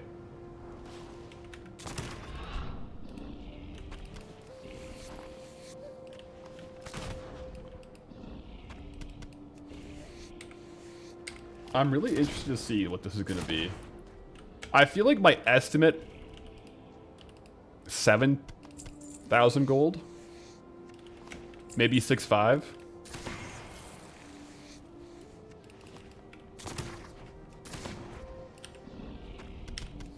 I think anywhere between 6,000 and 10,000 gold, I wouldn't be particularly surprised. If it was more, I'd be kind of surprised here for this farm. Less, I would also be kind of surprised. To be quite honest.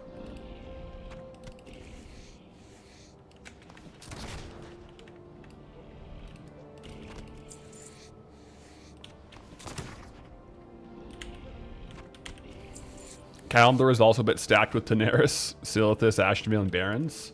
Not to mention Thousand Needles. Yeah. They do have some real big outliers. That's for sure.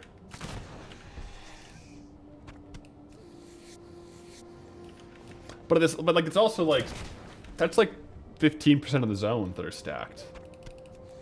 Ungoro?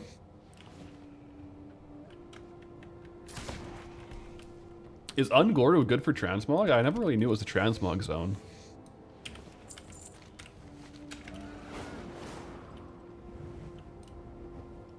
Have we cleared raids? Nope, not yet. We're doing a little transmog. No, sorry, not transmog. Little skinning testing, little skinning farm. And then in a little bit here, we'll do the raid clears. So no raids yet.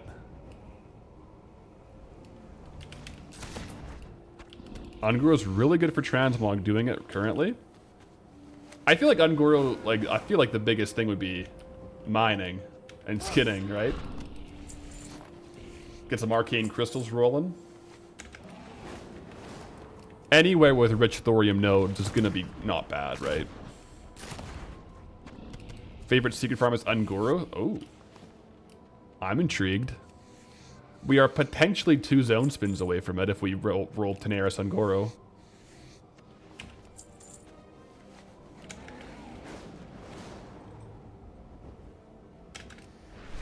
I do believe I will do probably hundreds, if not thousands, definitely thousands of laps of Ungoro mining. I'm quite looking forward to it, to be honest. Ungoro, Circle, great. Darkmoon, Circle mostly, great. Also looking forward to like Sholazar Basin.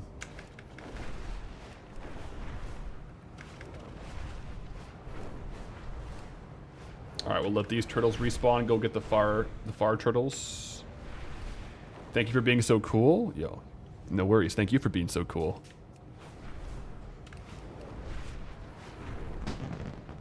You don't think we'll be in Ungoro until 6 months?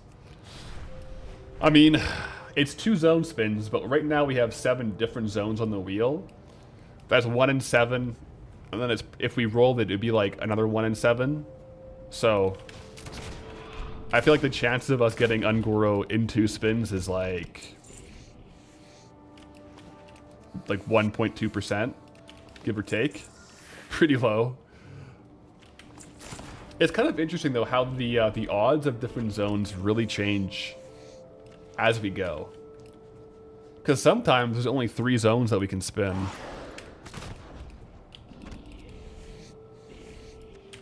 Sometimes there's more. Sometimes a zone unlocks 4 more zones.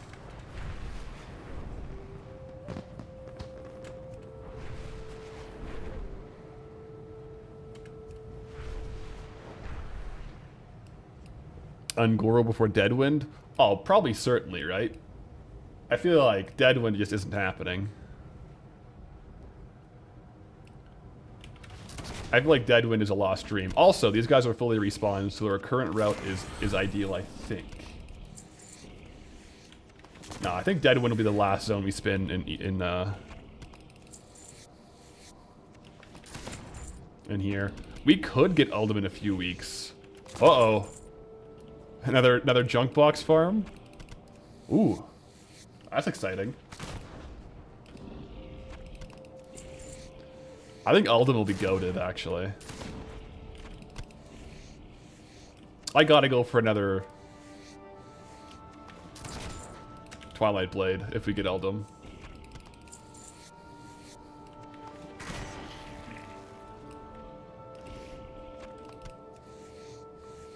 I mean, Ultima has so many good farms. They got good dual gathering.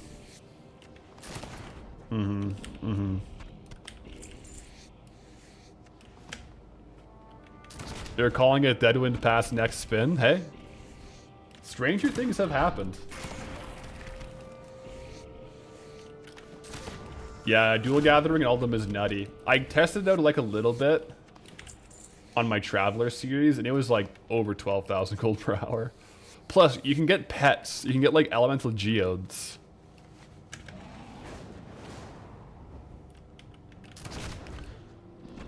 Yeah, I think like if I Alden is good enough. It's like it's a good enough zone where if I was only looking to like speed run the token in each zone, I would just only do mining. It will probably end up taking at least a week because I want to explore all the farms, even the bad ones, right?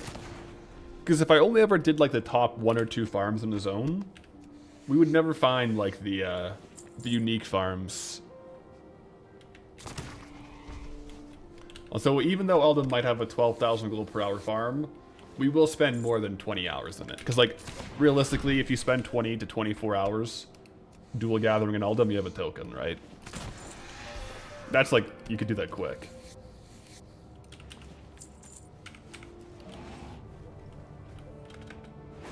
The robot chicken farms. Well, that's a really good engineering farm. That's just a practical farm, right?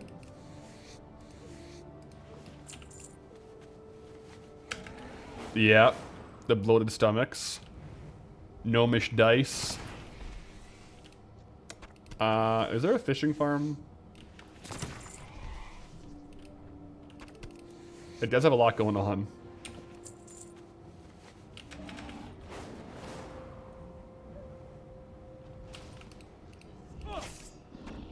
I'll unlock Worgen as a race before Orcs and Trolls. I don't think Worgen will be a playable race for my alts.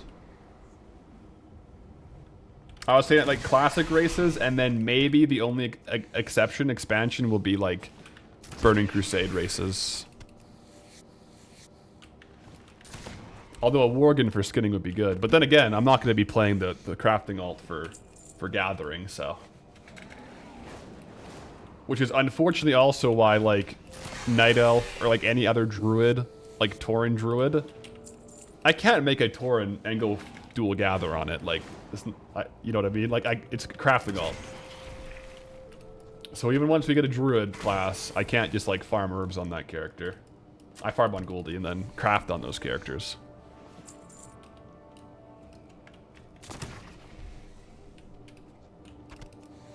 Unfortunately. One day, though, we'll get to Panda Land. Get our Sky Golem, and the rest is history.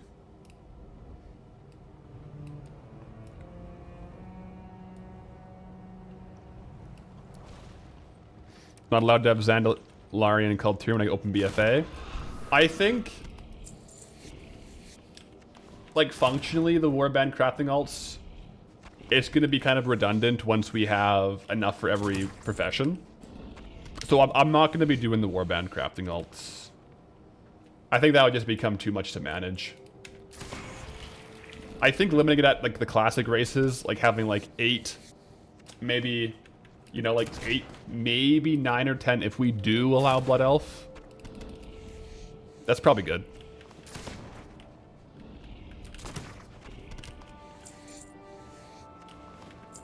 I think that's min-max.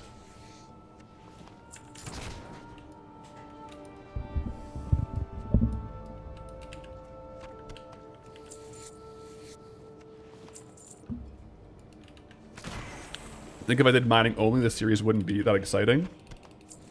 Yeah, because part of Goldbound is the gold farms, but part of it's the exploration, right?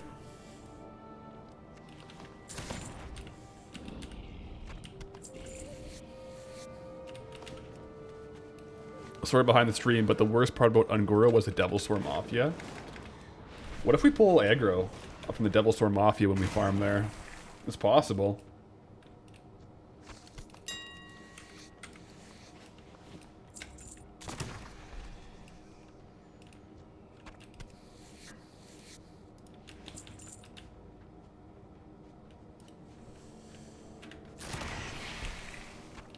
Devilsaur Mafia. Yeah, I think there was like some kind of... I don't know like all about them. But like some kind of... almost like gold selling mafia, right? That was running certain zones. I don't know if they're still in the game.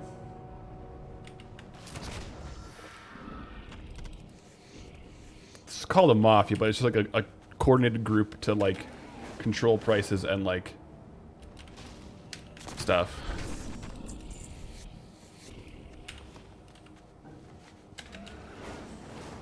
We're also 3 zone spins from Tirisfal Glades. I mean, it's kind of cool how we have both Eastern Kingdoms and Kalimdor lines that are possible at the same time. Because in one world, we'll like go to Unguru in 2 zones, and in a different world, all of a sudden, yeah, like we're in Tirisfal. So we could really be going anywhere next.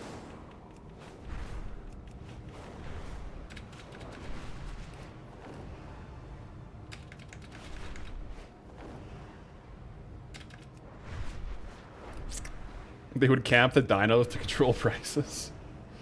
Oh man, wasn't that happening in Classic?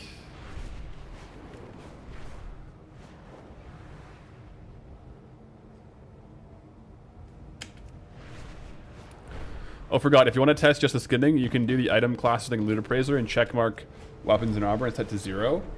I was doing that before, but I don't mind it, because I do still want to have the ding. You know what I mean? Like the Loot Appraiser ding if I get a good drop. Because out here we definitely could get a world drop. Also, guys, it just reminded me. I wouldn't say what I got. I was testing killing some of the deep sea divers down there. I killed 4 of them. It'll be in the video this past weekend. I may have gotten a BOE World Epic drop. I won't say which one. But the deep sea diver, it's not like they have a higher drop chance of epics, but I got a world drop epic. True story. Currently listed. Hopefully trial style comes in clutch. But yeah, that way, because like if we get like Saltstone, I want to see the ding. But it would be nice just to have the Loot Appraiser. But yeah. I feel like we got a pretty good route here where we're not going too far over. But we're letting them like fully respawn.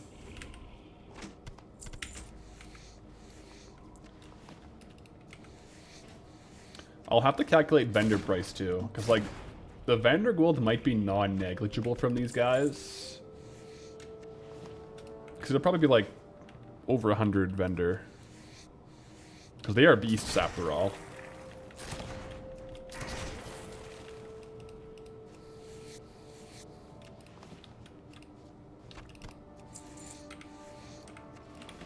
And we'll see. I mean, so far no crazy drops today.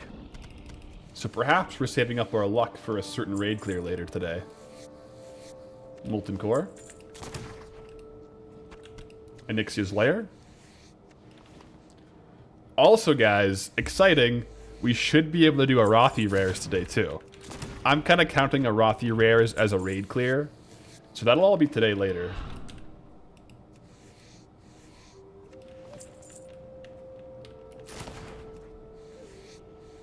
So we may be walking away with a mount. Clam debt. I have to pay the clam debt before the Knight's Lair chest will drop. Oh no. Oh lord.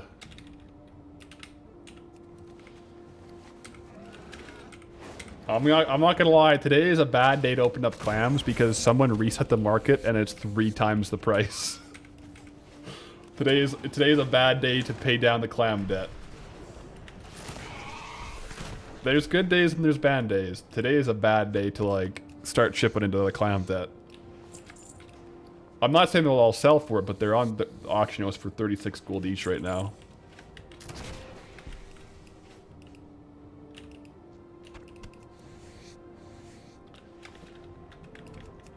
Yep.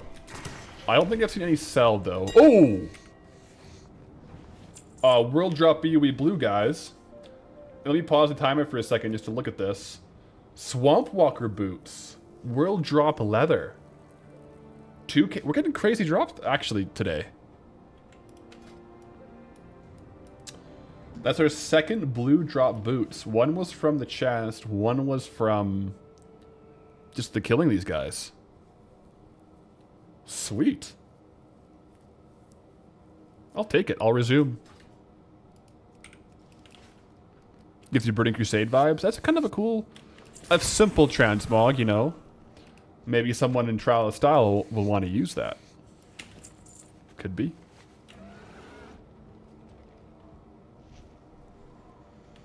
You thought I went to the Barrens? Do not fret. That's a very common assumption because you probably saw me doing RFD. But RFD is now like squarely in 1,000 needles in retail. So we are 1K needles for both. Yeah, because you probably saw RFD and thought Barrens, but the access point did get changed with the Cataclysm. There's like a big ramp now. It's kind of weird.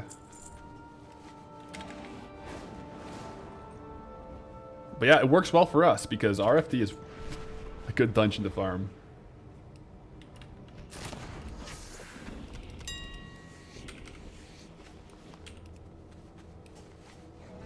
You can get to 1,000 needles from Dust Swallow. Oh yeah, there's like a path, like a direct, like a mountain pass, but very much like an intended path. Yeah, I don't know if there was always one.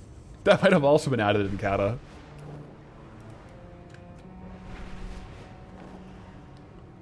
But yeah, it was Dustwild that added it to the table.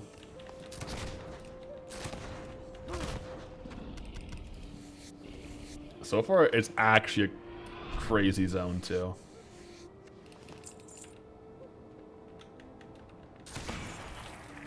Oh, there's also a walking path to Tenaris. Yeah. Yep. So like 1,000 needles, as far as the next zone spin, it does add on Tenaris, and it does add on Feralis.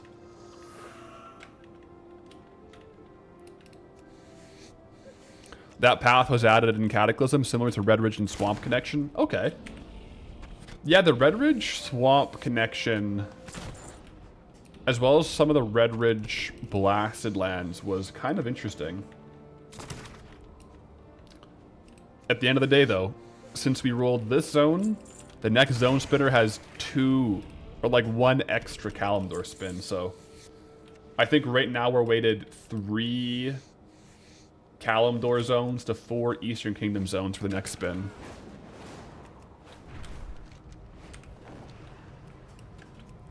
Doesn't it add Barrens too?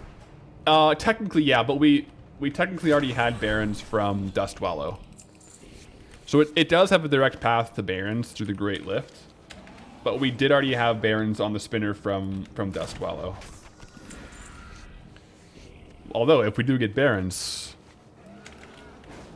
raises the question, do we take the Great Lift? I feel like if we go to Barrens, we take the Great Lift. That's pretty epic.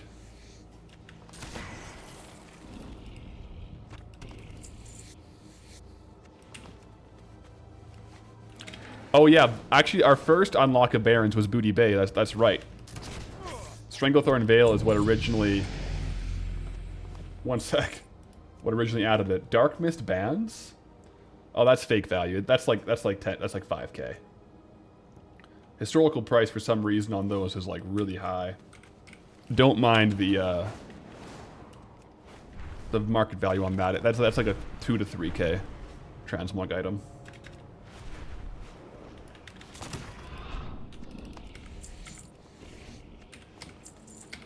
Although, these drops are really showing one of the pros to like a zone-wide turtle farm like this. We are basically, whenever you're farming skinning mobs that don't hyperspawn, you're never getting like filtered out by the open world hyperspawn mechanics. So, because they're all regularly spawning, they have 100% regular drop tables. So we're rolling for like world drop blues, world drop epics, the basic zone transmog, whereas a lot of the times a hyperspawn farm, like you can skin it, the greens, blues, and epics stop dropping. So it's actually not terrible to do these kind of like open world non-hyperspawn skidding farms because, I mean, as you see, we're getting a lot of random drops.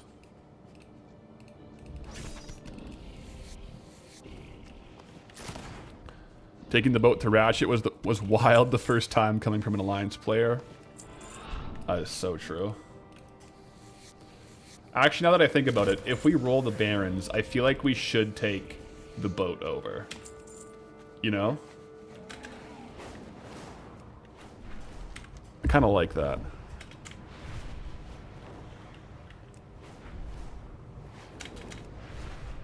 You will say it's just wrong for this zone to be watery? Yeah? Always found the transition hilarious to Feralis. It is. Just to go from like, even in Classic, I wonder what it looks like now. I guess it probably is like a beach, like Feralis to a beach, and then it slowly gets deep here into Thousand Needles, but yeah, we could get Feralis next. I had made one gold farming video on Feralis, but it was for Classic WoW like 6 years ago. And I was just like farming for XP and getting Silk Cloth on like the low health casters. I do not know what kind of retail farms it'll hold.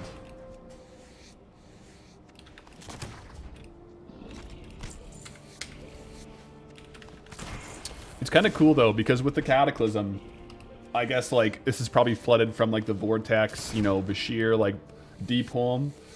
And there's a dead whale shark in the middle of the zone. Like right in the middle of here, like a massive dead whale shark. The same whale sharks that are rares over on Bashir.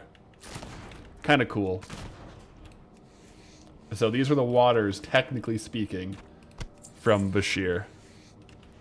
Or like around there where the whale sharks are.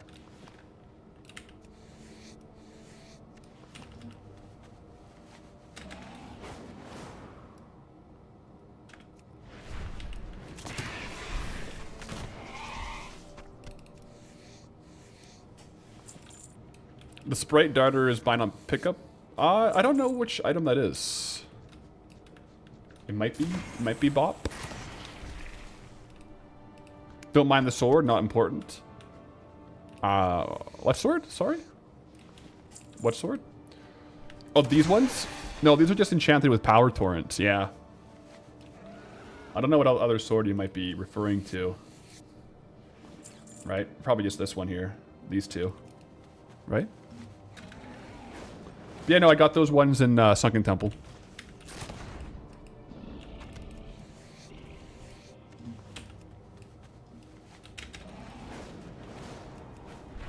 I probably need one more of these up here to not, like, delay the spawns. Lol. Yeah. Classic what sword talk here.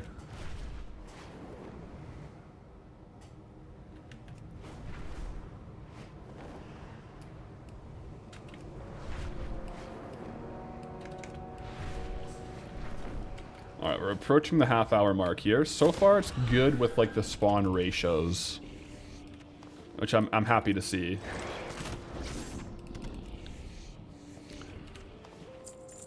Because these guys aren't technically fully spawned. Ideally, we would have them fully spawned. The thing is, though, like, if you leave it too long, you're kind of leaving gold on the table because this is the most dense area for spawns, so... I think this was too quick, though. These are not fully respawned here.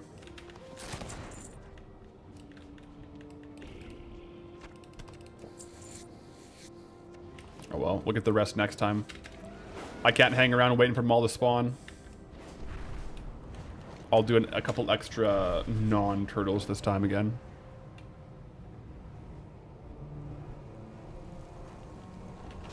Oh. We're also missing this spawn. This is not ideal.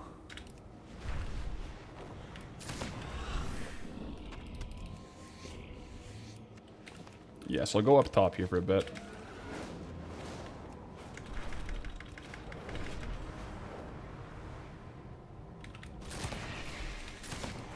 We gotta kill more time and kill more beasts. Otherwise they don't all respawn.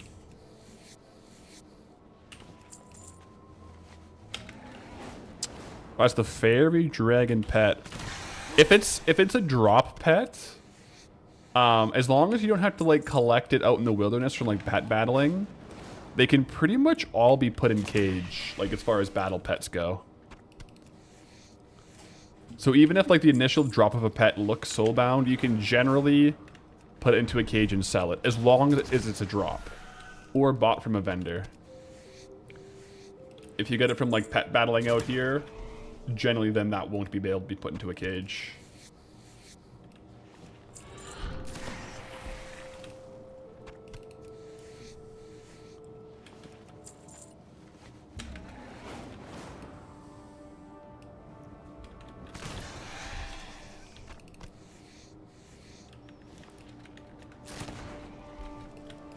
Which is kind of interesting. Pets are one of the only things in WoW that you can equip and sell.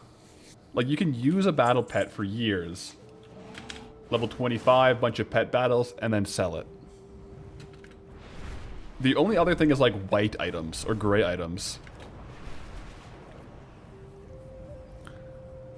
Because, like, you can level up, you can, like, play with a battle pet, level it up, and sell it for more gold. So they're kind of like, yeah, they're very tradable.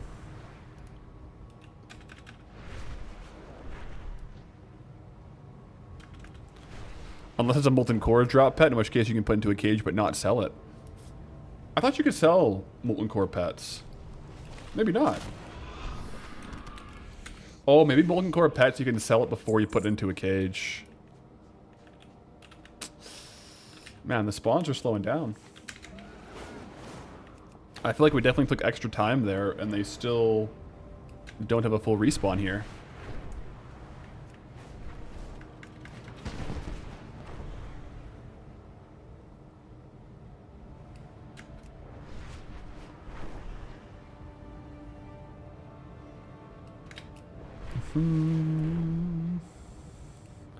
Oh, good joke. You can cage it and list it, but it won't sell.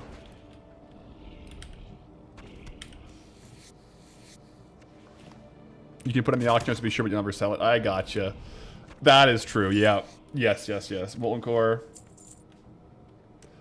Molten core pets, they're worth like 100 gold, and they don't sell. The amount of core fire imps I've deleted in my bags is crazy.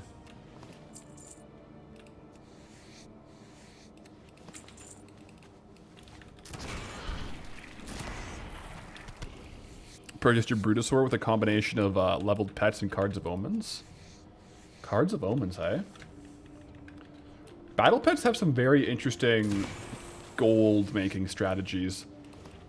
Even dating back before, like, the Warband Bank. Before you could trade gold back and forth freely, you could basically cross-realm trade battle pets. Because if you got a battle pet on one realm, learned the pet on that realm, logged into a different realm, went to your pet journal, and you would have the pet across all realms. So you could then cage it on a different realm and sell it on a different realm. So you would look for cross-realm arbitrage for battle pets. And not a lot of people were doing it, so it was actually quite lucrative. Because not a lot of people are doing arbitrage opportunities of like one realm to the other. It paid quite well. Sometimes it was slow sells, but I think generally quite worth it.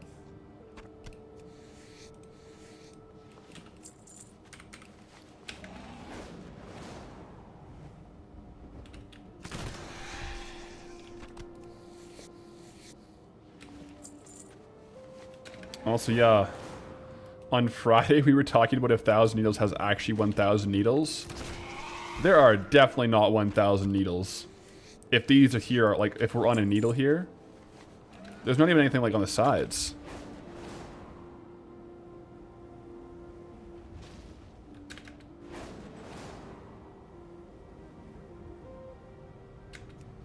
You can do that cross-realm with everything, Warband Bank? Now you can, yeah. But, like, before you could do it with a Warband Bank, you could do it with pets.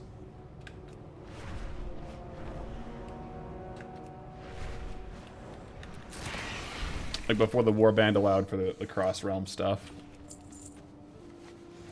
They also, yeah, these also aren't really needles, are they? They're just kind of like lumps. I don't know.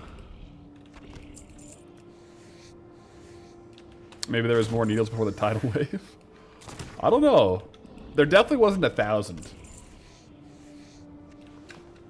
It's all the bumps on the edges.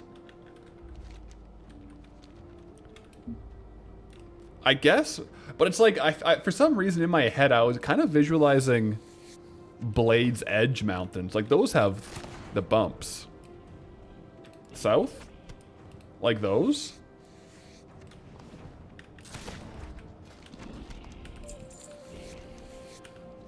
Like between Alderman and the zone?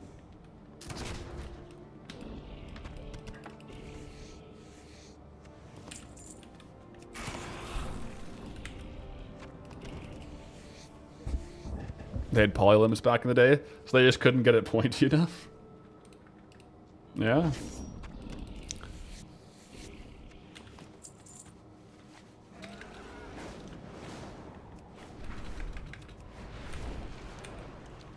Oh, yeah, there's one.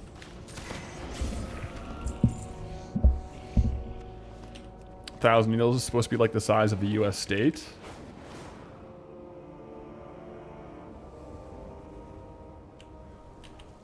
Thought the 1,000 needles could refer to the amount of Kokron spears, personally. Interesting take. Yeah. Yeah. I don't know. 1,000 needles or 273 bumps. You decide.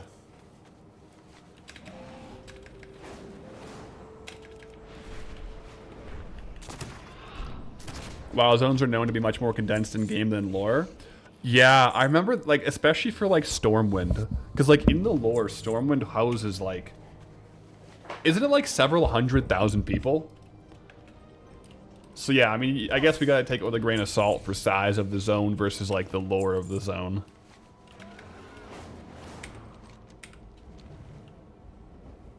That's true. Because ain't no way Stormwind, the size that we have, it holds several 100,000 people.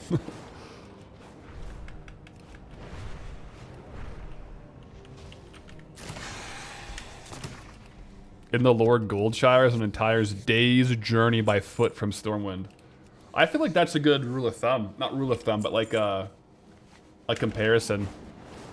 So if Stormwind to Goldshire is a day... Wow. Imagine going, like, north to south. Yeah, that's a big world.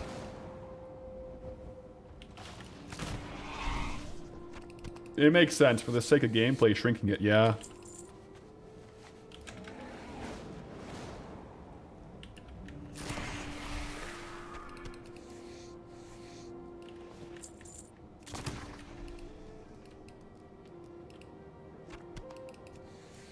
Red Ridge is like a large town in the lore, or in the, yeah, I think so. Because like if Goldshire is like a town, if Storm was like a massive city, yeah, Lakeshire, yeah.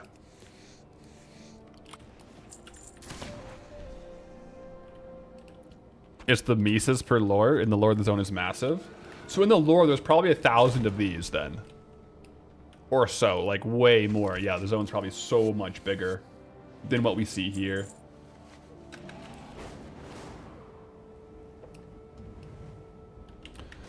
I guess for game design, you kind of got two options, right? Make the thing massive, but have like fast travel, or shrink it down like this and have like a more like, still like a really big area, but more immersive. I kind of like this style. It depends on the game, though. 17 needles. Yeah. I mean, if there's like, yeah, if there's like 20 here, or 17, it would literally be like 400 times bigger at minimum in the lore.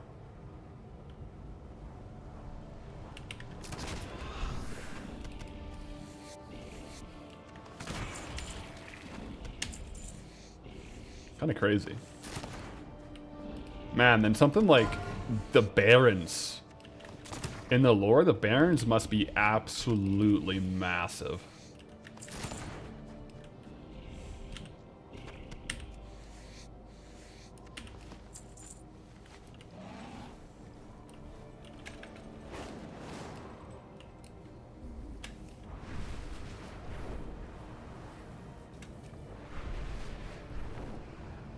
Yeah, it's cool seeing that though. Because like, someone's probably made a video of it like to scale. Probably 720 Zone has.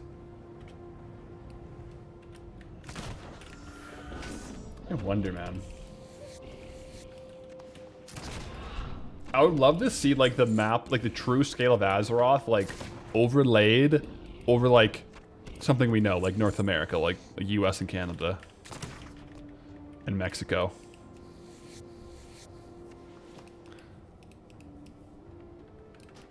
Oh, didn't mean to do that.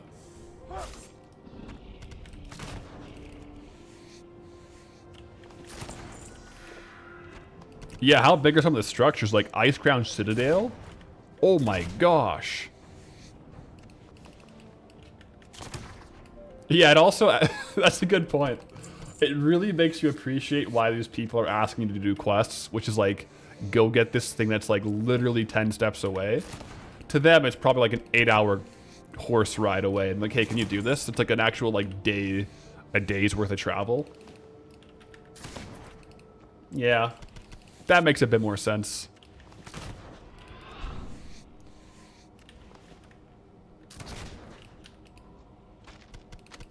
Deep Run Tram. Yeah, Deep Run Tram would be long.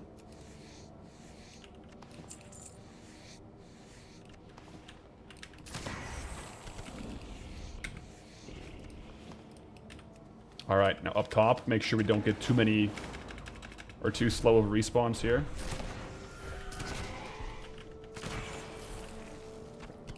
How long until raids? It's probably like T-minus 30 minutes because we're going to finish off this farm test. And probably get queued up for it.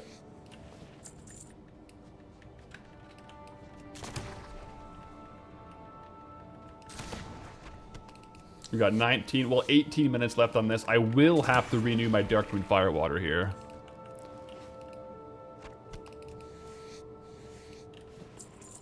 That's a good point. Alterac Valley, the BG is probably insanely massive.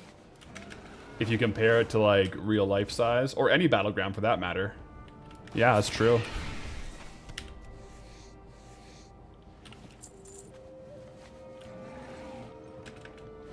From their perspective, they ask you to retrieve something and you're like days away, but you're back in minutes. Yeah, I feel like Minecraft, it would make more sense. Because like in Minecraft, a day is like, I don't know, it's like what's 24 minutes or something like that. So it's like, time is obviously condensed. Whereas in WoW, the time isn't condensed. Like the day and night cycles are still 24 hours. But I would imagine in-game, like, theoretically, like if you had a character age, your character probably ages faster. Like, cause like if it's supposed to be a day's travel from Stormwind to Goldshire, I feel like the NPCs would perceive that as a day. Although, at the end of the day, NPCs can't perceive anything because they're not player-controlled, but, like, you know what I'm saying. I'm not saying that there's sentient beings in World of Warcraft quest givers. But at the same time, Van Cleef did nothing wrong, so maybe there are. When we really dig down.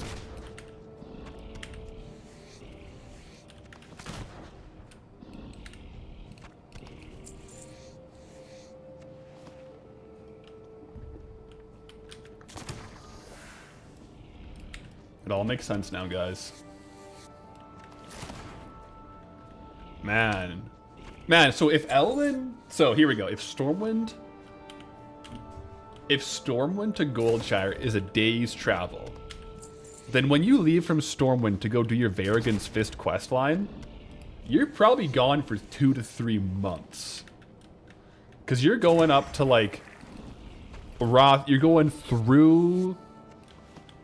You're going through Elwyn, Red Ridge, all the way up to Dun Moreau through wetlands, into the ogres, from wetlands in the ogres, up through Arathi, all the way from Arathi over to Shadowfang Keep. You're gone for 3 months on that quest line. Like travel time? Jeez. Where does it say Stormwind the Goldshire is a day's travel? A chatter said that's what it says in the lore.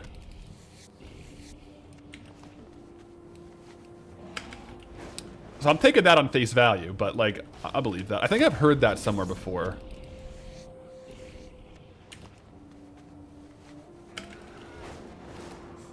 Yeah, skywriting gets us over the continent in 10 minutes. Yeah, skywriting is pretty broken when you put it into perspective. Because we were saying, like, the in-game zones are really scaled down. Like, Stormwind, for example, is, like, way bigger. Like, it's supposed to hold, like, several 100,000 people. Obviously, in-game, Stormwind can't hold that many people. But for scale, Stormwind the Goldshire is a day's travel. It's like any fantasy book, though. The Dragon Riders can travel quite fast. But, like, for Aragon, for example, even if you ride by dragon, it can still be like a day's travel for what would take like a month on foot. So dragon riding would still be like crazy fast. It's also like as the arrow flies, like you don't gotta take like weird paths.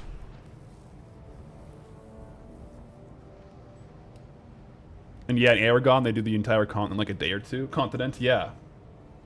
I feel like that would be like, we're getting deep down this rabbit hole, but I feel like that's what the perceived time would be like in Classic with skywriting.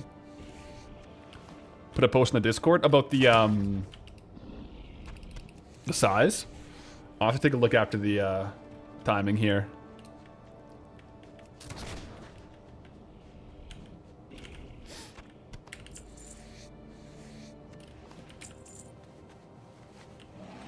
Darkmoon hat.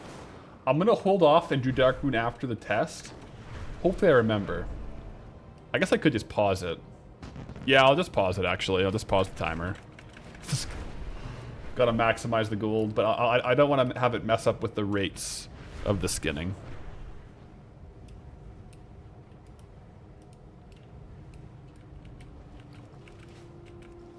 So I'll just quickly pause it here and do it.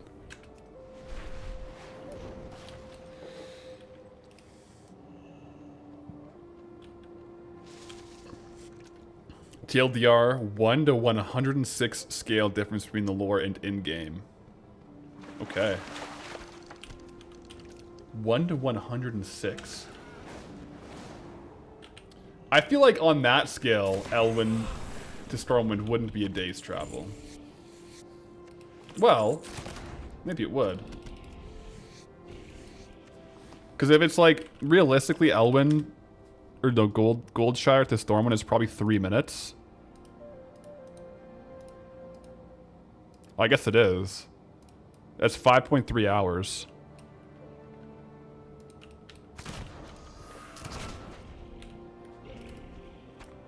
That's a day's travel, yeah.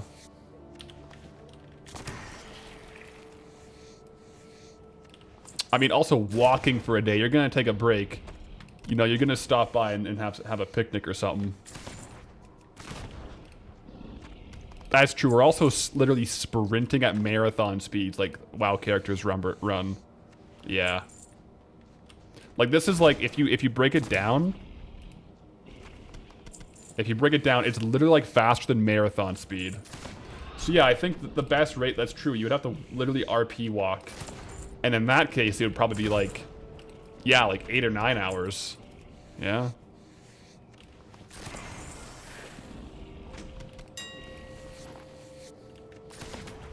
Checks out. Couple hours by cart. Yeah, travel by cart.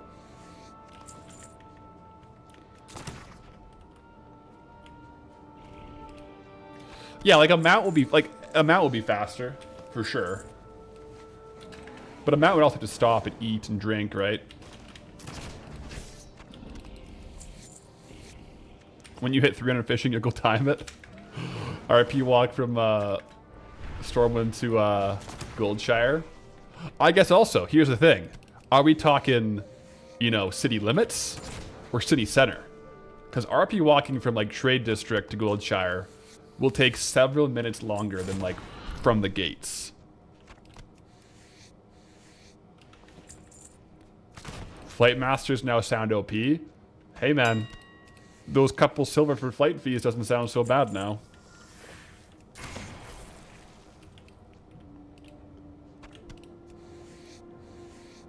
Org only has like 15,000 people? Really?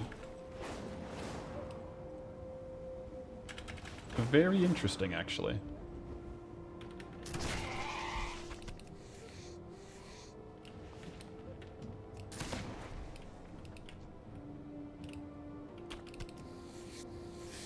Very interesting.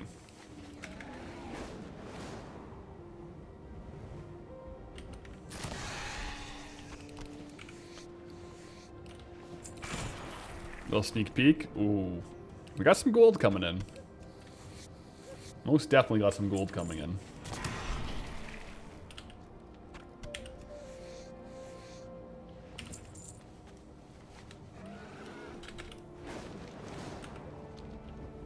The player character travels around 8 meters per second, and it's a 2-minute run from Goldshire to Stormwind.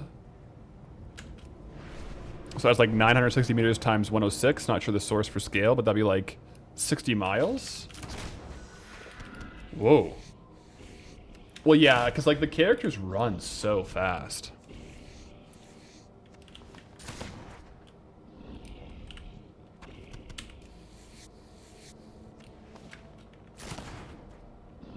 Don't want to walk 60 miles in a day? No. That's, I mean, I guess there's the question though, like in a fantasy world, that is one like objectively you wouldn't really be doing by foot. Like you'd be like hiring a coach. Or like getting a horse.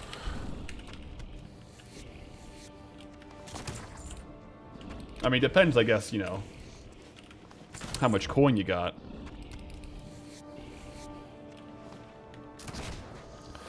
But yeah, at the bottom of the line, how fast World of Warcraft characters run, especially without speed boosts, is actually crazy. It's like faster than marathon pace.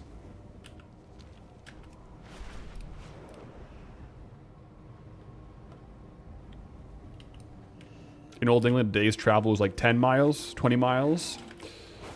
That makes sense. You know, like we're talking like 16 kilometers walking like with bags and stuff in a day. If you're like stacking a whole bunch of days on and you're not like obviously like through hiking, you're like doing an ultra marathon. You know, you got all your stuff. Yeah, it makes sense. I feel like 15 to like 40 kilometers a day. Like 40 would be like you're hoofing it. It's like a marathon a day. Pretty aggressive. Oh man, I went too fast. These are the cons of skywriting right there.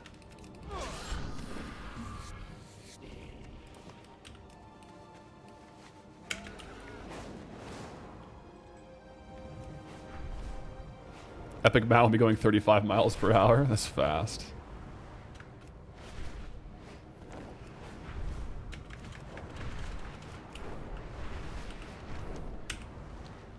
Straight line distance? True. Yeah, we're not even... That's like as the crow flies. Not even getting into, like... the path. And then there's Defias along the way. Try to kill you.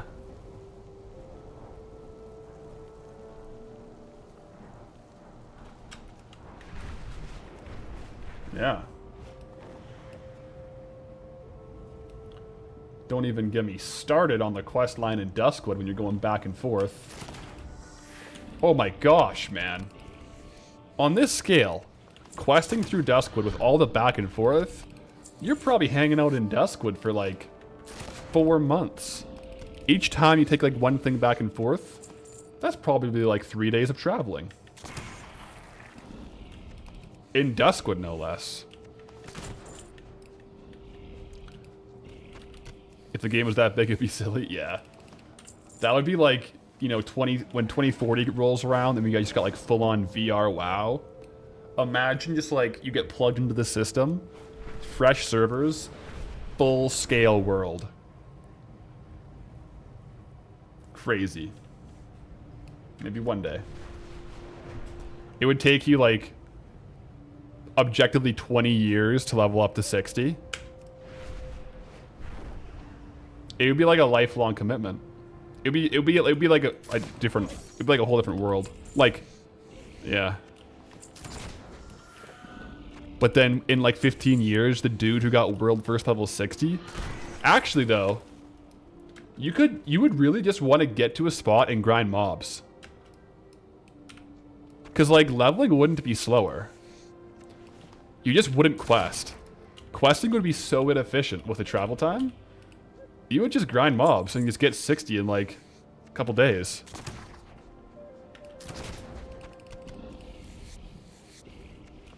Like you would just have like a path. Like you'd start in West like Elwyn. And like, yeah, you'd have to like a couple days travel to like get to the higher zones. But I feel like you go like Elwyn, Red Ridge, Wetlands, Arathi, and you just keep climbing zones like that. To get like world first in that realm.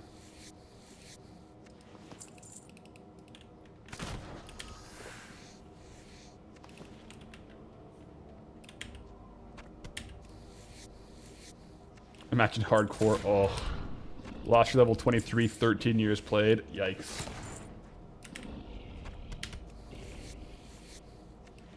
You'd need time compression. Like you perceive it as 20 years, but it's only 1 year or something. Hey man, maybe. They get that neural link or some kind of like chip in your head and you play this game, maybe. You perceive it as like 20 years, but it's like a day. Oh, I don't know if I would want that. That'd be weird. That'd be really weird.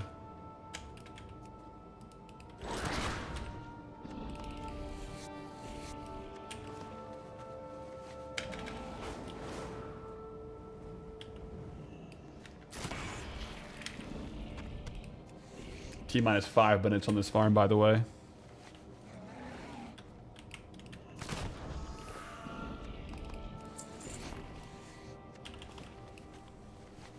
Yep. Makes you think. A lot of weird... Or dungeons, man. Dungeons, like, would be so big. Dead mines, even? Forget about it. Yo, League greetings, Traveler. So we're in sword art territory. Mm-hmm. We got the power torrent enchants on the swords.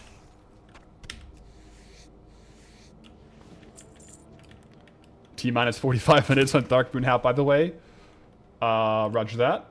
I think it's 50 minutes, though, right?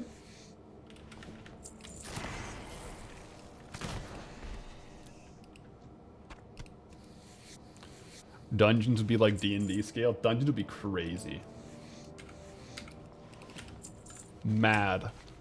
One run of Dead Mines, you'd be in there for weeks. 50 minutes for what? Until I could use my Darkmoon fishing cap again to spawn a pool of Darkmoon wreckage to fish it. Trying to keep it relatively high uptime while the Darkmoon Fair is active.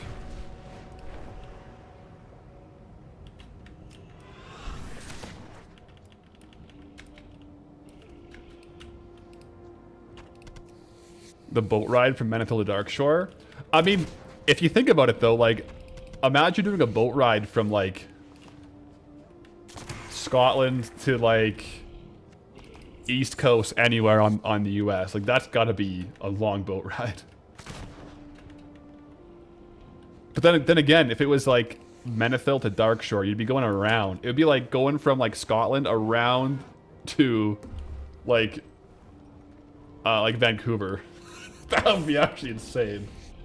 Just taking the long way around.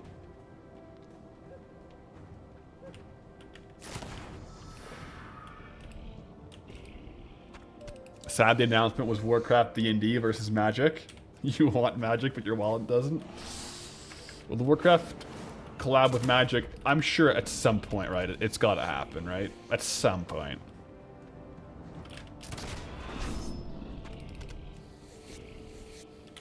You gotta think, right?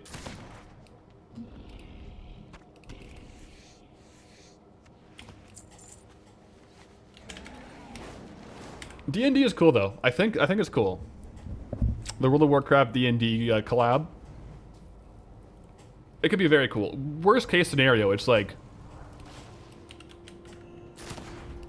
a cool idea.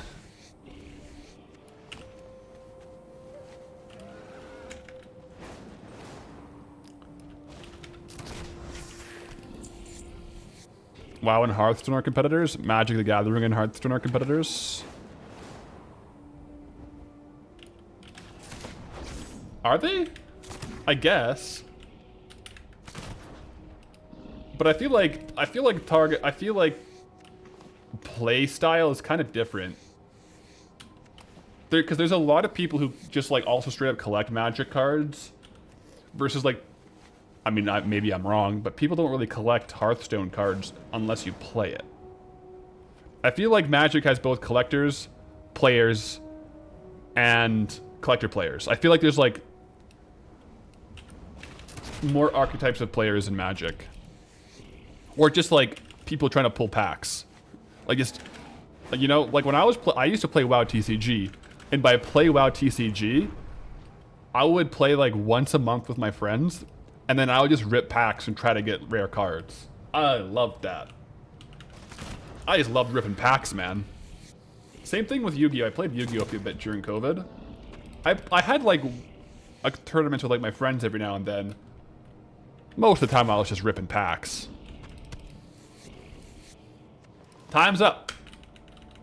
Time's up.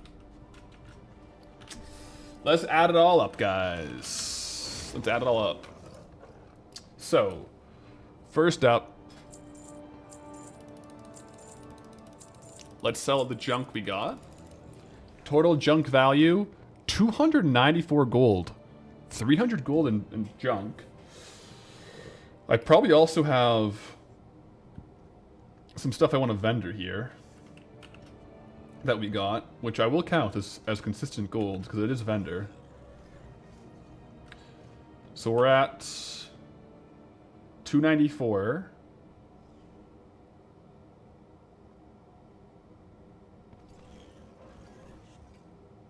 Yeah, definitely that. Yeah, that too. 294. All right, sell these. Puts us up to 108. So we're at 108 plus 294. Oops, not the square root. 108 plus 294. So 400 gold raw. That's raw gold. Let me collect all my trade goods in one bag here. A lot of clams.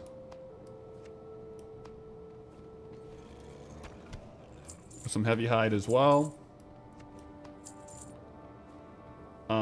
Is that everything here? A lot of materials. So we gotta talk about it. First things first, we did pull a world drop blue. We got actually a lot of random transmog too throughout here, like random good stuff. I'm not counting that towards the trade good value. First up, we got 89 clams. Clams on average are about 16 gold. Right now, min buyout is actually 36. I'm gonna do 16 gold. So 1424. All right, so we're up to 1824. On top of that, we got 1300 gold of heavy leather. Oh boy, this is gonna be good. Heavy hides. So we got 12 heavy hides. They're kind of all over the place for price. About 1,180 gold-ish for the heavy leather. Okay, so we're cooking. Thick leather, it's like 1,200 gold. We did get 180 of it, so we'll say plus 1,200. Turtle meat, we got another 500-ish gold in turtle meat. We'll say like 550.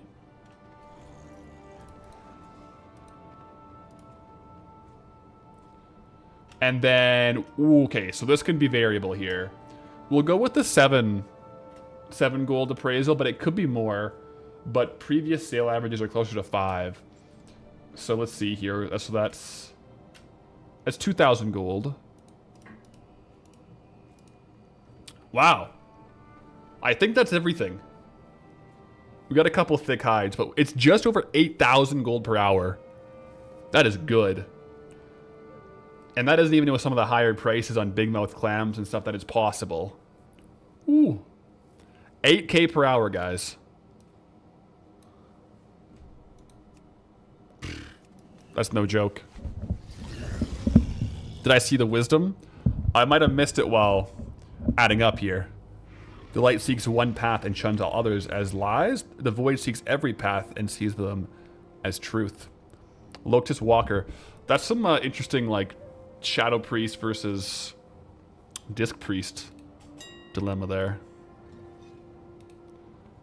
Oh, wow. Turtle meat, it got turned down in price, so maybe it might take a while to sell for that, but I'm going to try to go for, like, the actual appraised value.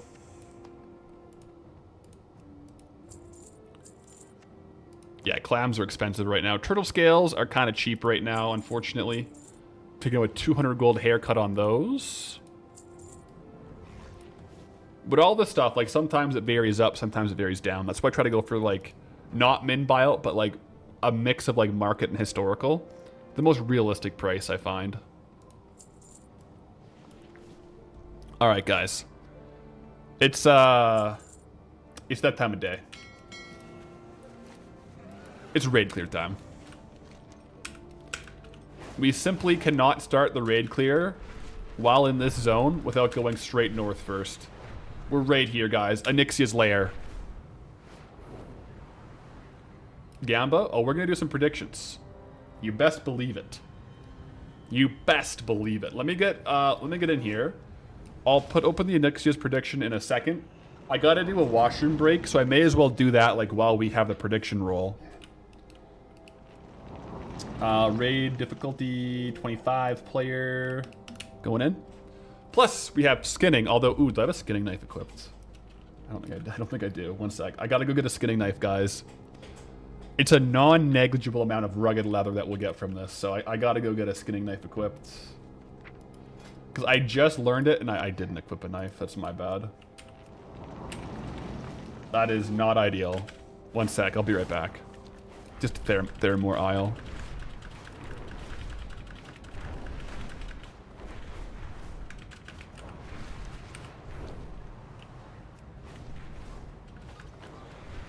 Here we go. The general trade vendor should have it.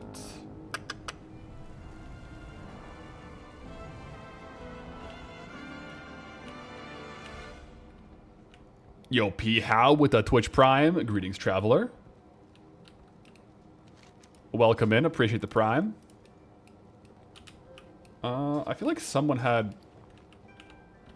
I feel like there was like a trade good vendor somewhere. Yeah.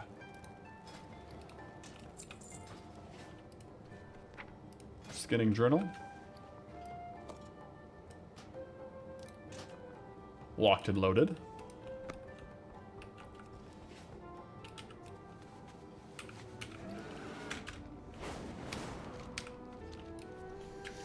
When all the Kalimdor and Eastern Kingdom is finished, we'll have a video to summarize the farms in terms of the gold farms. I think here's the thing that might be an issue. I'll probably do like some kind of like a summary type of thing. But the gold in a lot of these things literally vary week to week. It's a lot of these old world zones. It's very much so dependent on like the market value of the things. So I wouldn't be able to like do like a definitive this farm is better than this farm, because like it'll change. It'll change based on like if Strangle Kelp is up or if Turtle Meat is down or whatever. But I could like definitely like give my thoughts on like which zones have the best potential farms and stuff like that.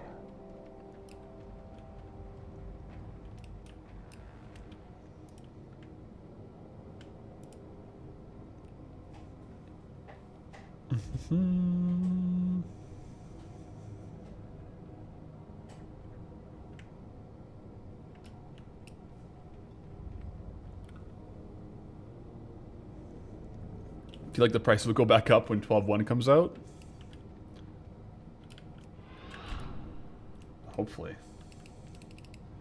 I'm all for prices going up.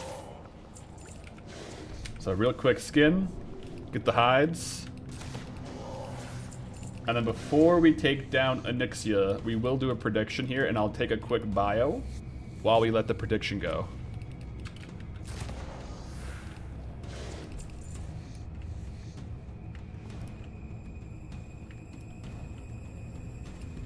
Oop.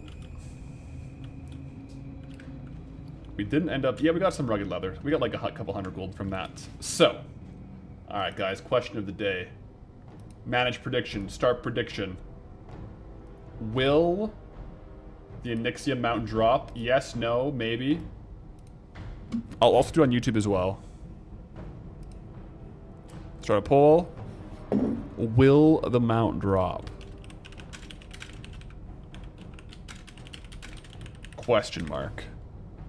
Yes, no. Appreciate the wisdom for the day. Let's go.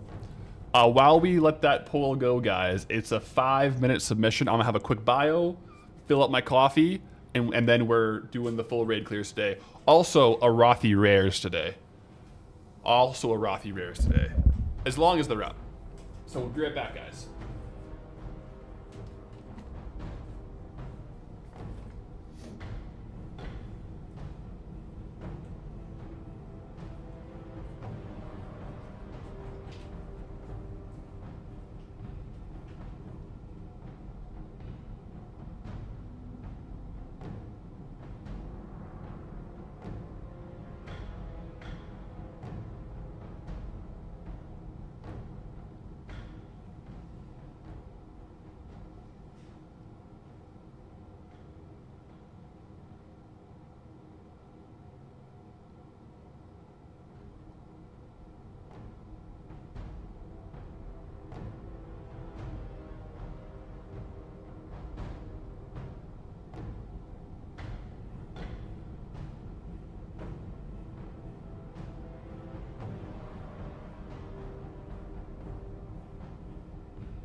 Okay.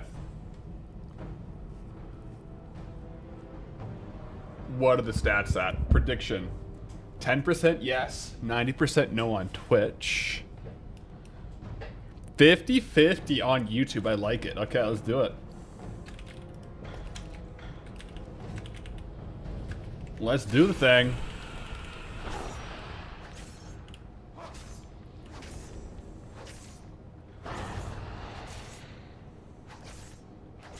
Okay, so far so good. Wait for all the whelps to come in, I suppose. Chasing your losses from last week. Let's see what we get today. I want to wait till they all group up so I can do my one. Kill all the whelps, guys. And it's time for the mount attempt.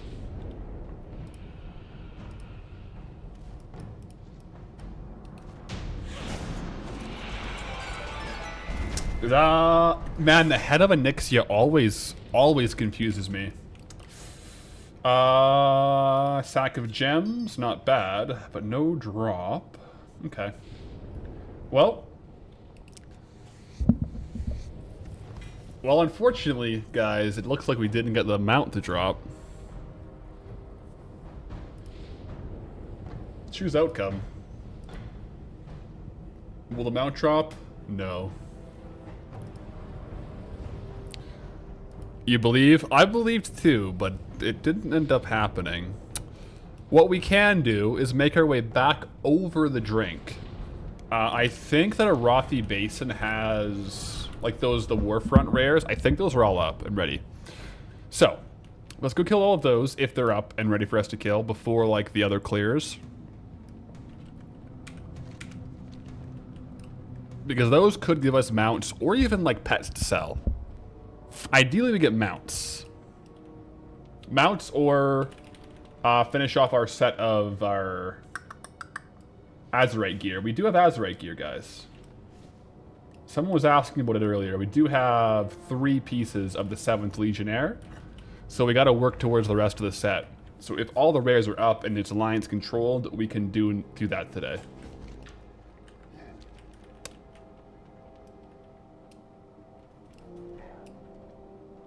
Yeah, let's go ahead and destroy this quest. Don't need that one. Wait, did I get turned around? Yeah, I did.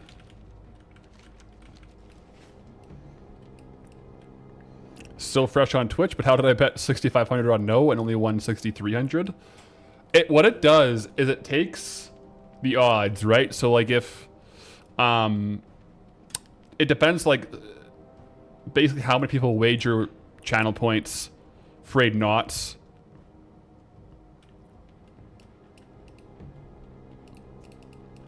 So like if total frayed knots wagered on yes is like 100, but total wagered on no is like 10,000, then it's like a much lower payout. Is how it works.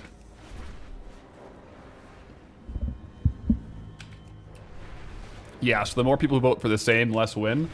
Vice versa, if whoever voted for yes, it will drop on that one because like way more voted for no, it would pay out way more. So it'd be like 100 to like 1 to like 63 odds, it sounds like there. Pretty darn crazy. Oh, there's the boat. Let's go. Let's get it.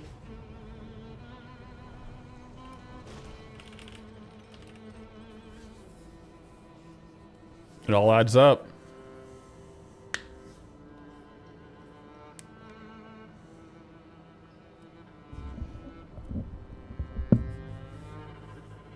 Last week ran Ani for the first time in probably 10 years and dropped the mount. Wouldn't have even tried if I hadn't been doing these. Well, congratulations on the mount. Hopefully we get some luck today. Ourselves. We'll see. Didn't mean the Wowism, the other one. Oh, I don't know if I saw that one.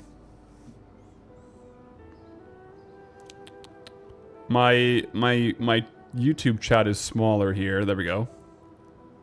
Things do not exist independently. Everything is empty of a separate permanent essence. A river is only a river because brain, mountains, and banks. Interesting one. Sounds more like a riddle almost.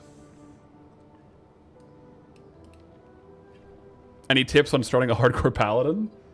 Do it. Enjoy your free mount, brother. But realistically, any tips on starting a hardcore paladin? What I would say, take your time.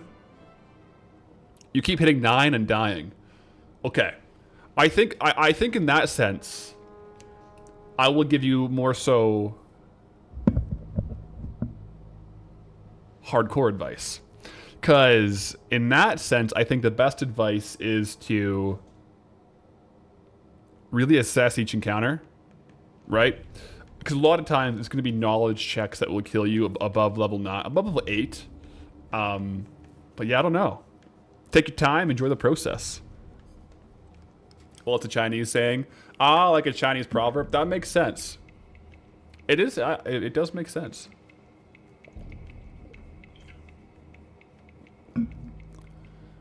Also, yeah, stay out of caves. I would say. Stay out of caves. Defias are not very friendly.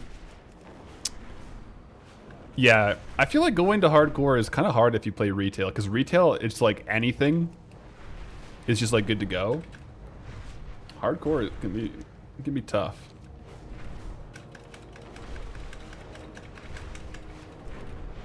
Okay, so let's just go ahead and see real quick to Arathi. I'm going to treat the Arathi Warfront kind of like a raid where we can kill it for mount drops and stuff. Let's go see if they're up. Mount drops and also pets and 7th Legionnaire gear. Most of it, realistically, for us is like personal upgrades, like character upgrades and stuff. Are we in... which version are we in? I think we're in the old... let's go to the BFA version. Can you return me to the Highlands during the 4th War? That's exactly what we want. There we go. It's Alliance controlled, so we should be able to kill them all. So let's just make our rounds. I'm not going to do predictions for these guys. There's just too many. Let's just hope we get some mounts, guys, and some 7th Legionnaire gear. Also, if anyone tunes back in right now, they're going to be so confused. Like, wait. Bro, I thought you got out of Arathi. Ooh. We're working our way towards the set, guys. We got the cloak. We have 4 pieces of it now. So yeah, again, really, we're going, like, the only gold we'll get here is from pets. The rest is going to be, like, personal mounts, personal gear.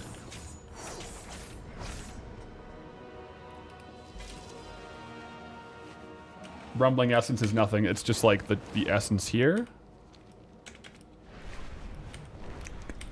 Do it for the whole zone? Okay. Okay. What I'll do, guys, I'll do it. Let's say, prediction here.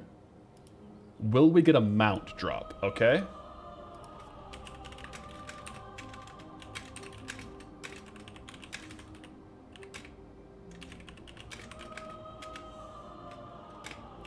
From Arathi Rares.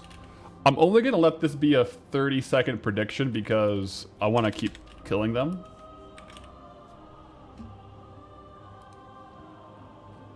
What mount? There's like 7 mounts from different rares. Like 7 of these rares have a mount. So we get 7 chances. It's a 12% drop rate. Odds are you do get a mount, I feel like. But we'll see. I'm going to kill all of them. I'll kill all of them. Drop chance is 12% per kill. Only like 7 or 8 have the mount, though.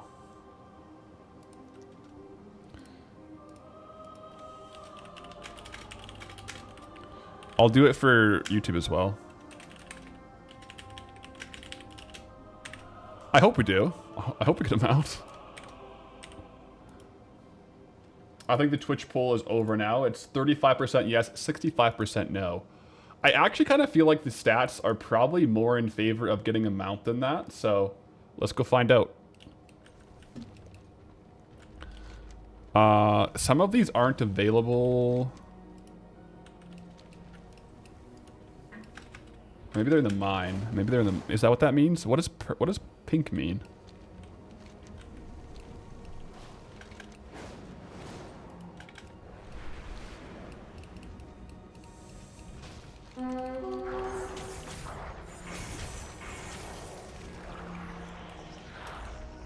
Don't worry, there's no rake. Imagine there's a rake on Twitch channel points. I think we'll have to loot back to these guys. I don't think they're up right now, or are they just like below?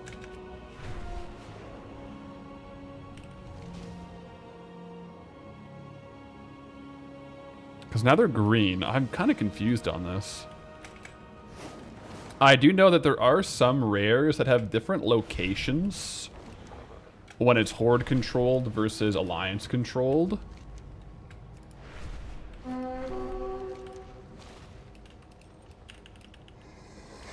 Those ones are in the mine? Okay, so we'll go get those ones in the mine in a second. Okay, we got our first toy.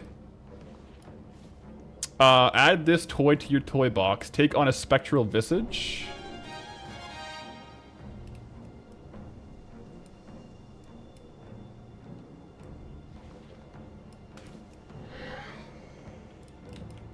Okay, so we just turned spooky for a bit. Alright. Cool. Alright, fair. That's just an interesting drop.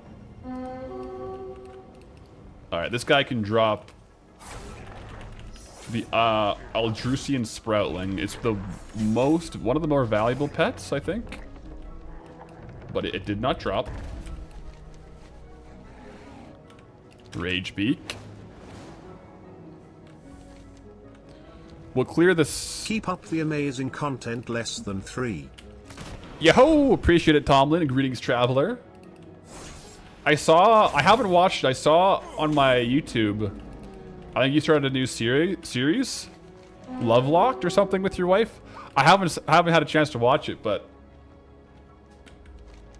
it sounds like a cool idea. Hardcore WoW. The vibe I got hardcore WoW, I think, with your wife or something. 11 months, powerful 2 not, powerful 2 not. Yo, Rendrag, greetings, traveler. 11 months. Appreciate the 11 months, brother. And Star Hantu with the Prime. You guys are coming in hot with the subs here. Greetings, travelers.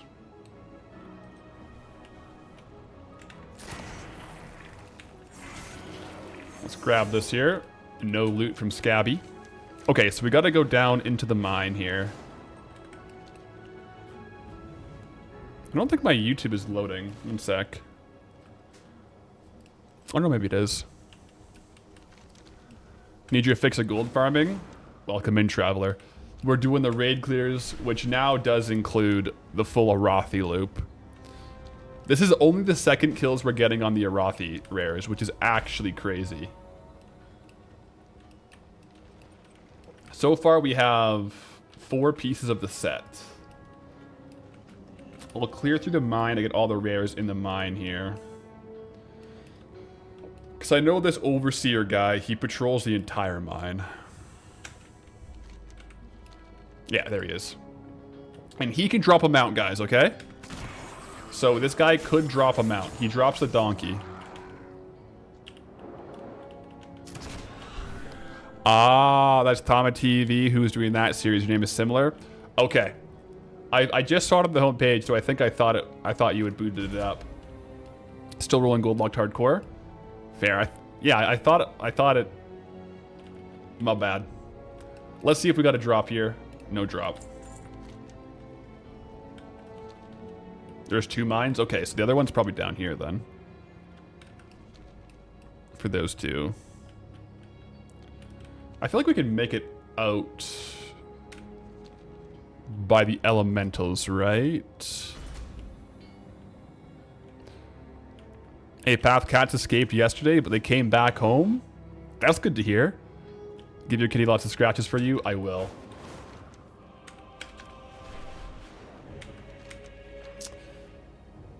I indeed will. Oh. Wait. They're up. They're down below. They're for sure down below.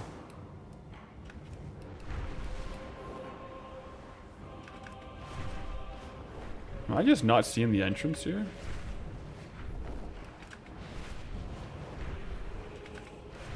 Yeah, it's over here, isn't it? Yeah, it's over here.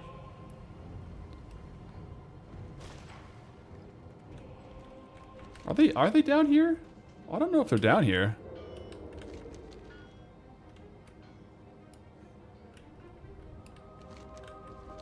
Matter of fact, I don't think they are.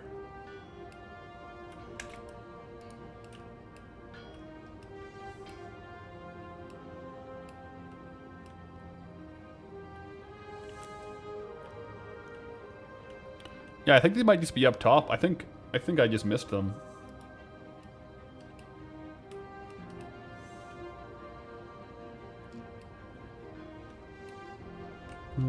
Wrong cave? Oh, okay. Well, I guess, yeah, they're ogres. Oh, yeah, they're ogres. Okay. Let me go up.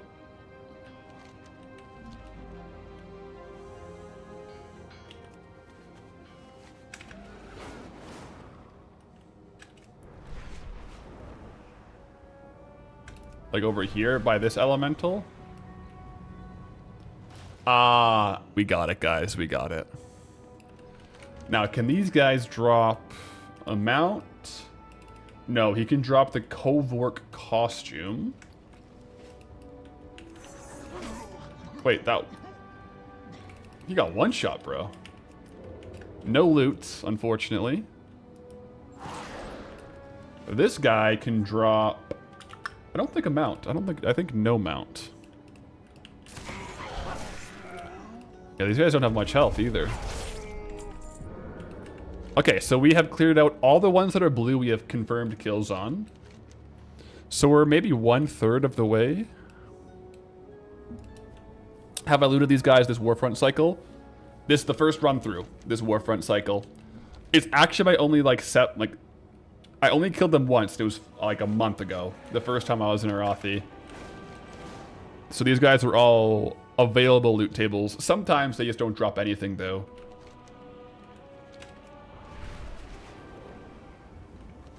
A couple of them have dropped some stuff. It's just kind of how these ones work. Sometimes they have nothing on their tables. Yeah, there's the world boss too for a mount too. Doom's Howl.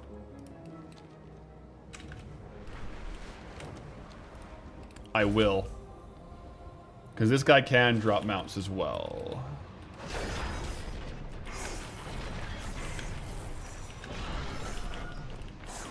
Am I making tons and tons of gold? Oh yeah.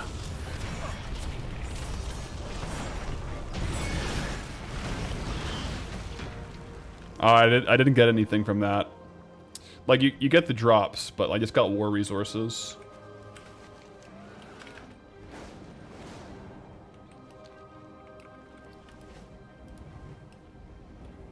Did you miss raid clears? We've done Onyxia, and we still have to do Molten Core. But I'm kind of counting these guys as a raid clear because they're every couple of weeks. And can drop mounts. No luck so far.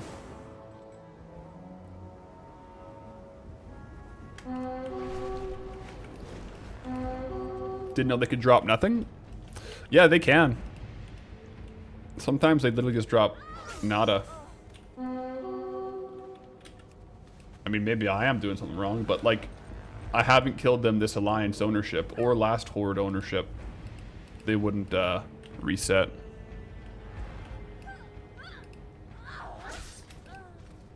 There we go. Some bracers.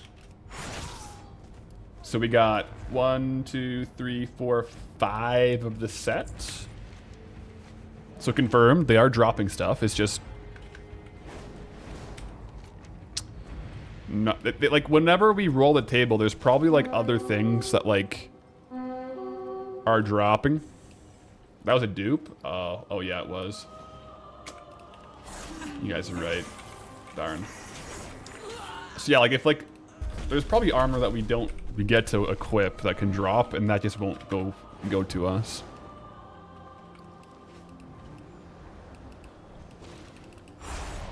So far, no mount, no toy, or no pet either.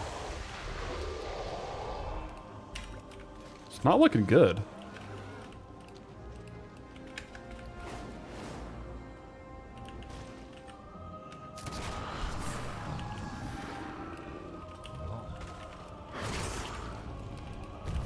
No loot there either. I'll probably save the duplicate to disenchant.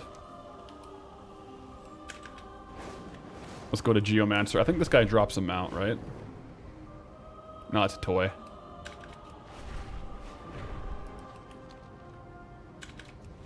Yeah, I think if you have Heart of Azeroth, you get like the resources every kill.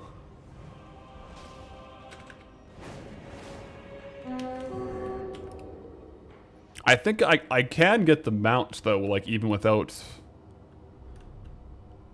the Heart of Azeroth. I just won't get the Azerite power.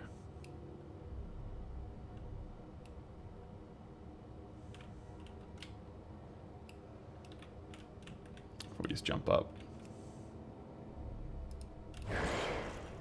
Ah.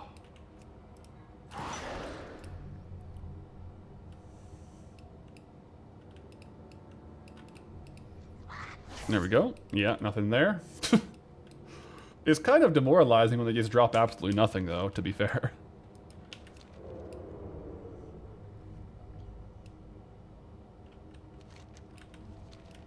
How do I put materials on the hotbar? Is that an add-on? Yeah, this is it's farming bar. One of my favorite gold farming add-ons, because like whatever you're tracking, you can just kind of have it up there. And then you can set farming goals and stuff with it too. It's pretty cool, actually, pretty cool.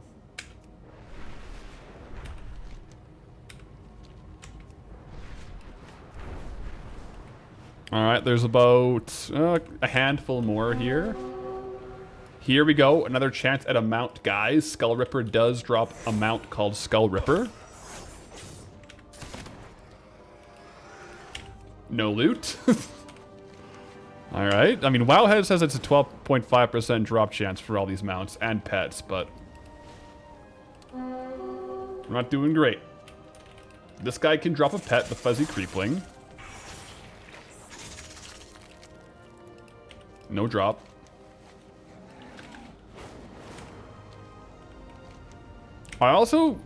These guys are just definitely not rare spawns. These guys are just like named mobs that like hyper spawn. Well, maybe not hyper spawn, but they spawn like a regular quest mob, it seems like. Which is good for a quick clear like this, because you don't want to have to camp every one of these every week. Alright guys, Namar the Slayer, yet another one that can drop a mount.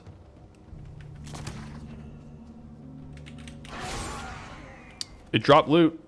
He dropped loot. Okay, so we either have the mount or 7th Legionary stuff, okay? Guys, we got a new mount. We got a new mount.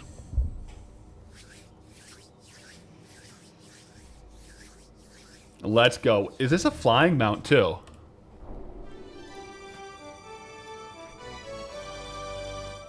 Is this a flying mount?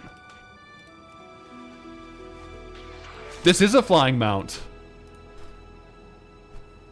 Alright guys, well I guess I can end the prediction here. Will a mount drop today? Yes. This is actually our first new... Oh, yeah, our first new flying mount.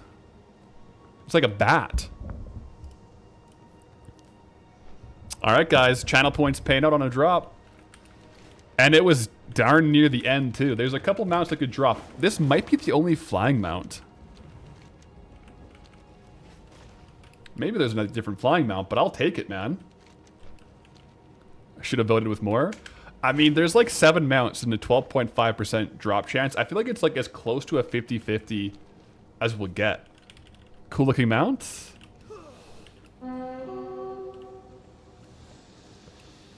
It is a cool looking mount. Where's this? Where's this one?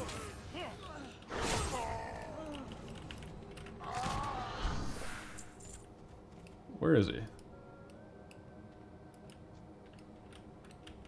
Did I just kill him?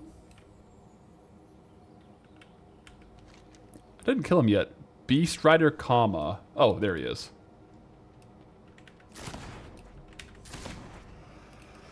No loot. Dire Wing? Yeah, probably. Wait, where is it? Yeah, dire wing. Witherbark dire wing.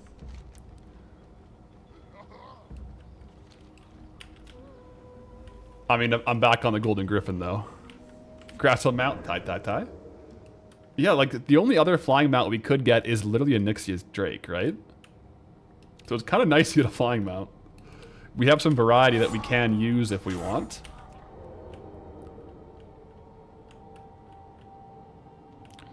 So both these rares as a kill have effect only once a week. Even worse. It's once per ownership cycle of like your faction owning it. So it's like every 3 weeks. Like the last ones I killed here were at the very beginning of Arathi. I did the whole zone of Arathi. When it went to Horde, like it didn't reset the rares for me. So I think it has to be like a full cycle from Alliance to Alliance, which takes like almost a month. So it's, you can't kill these guys very frequently at all. Yeah, so it's like 3 to 4 weeks.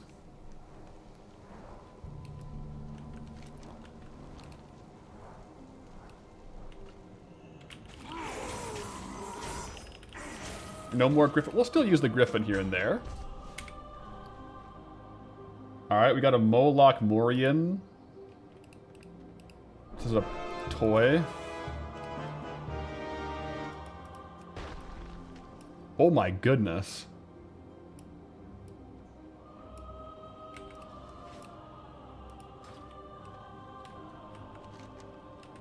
Wow.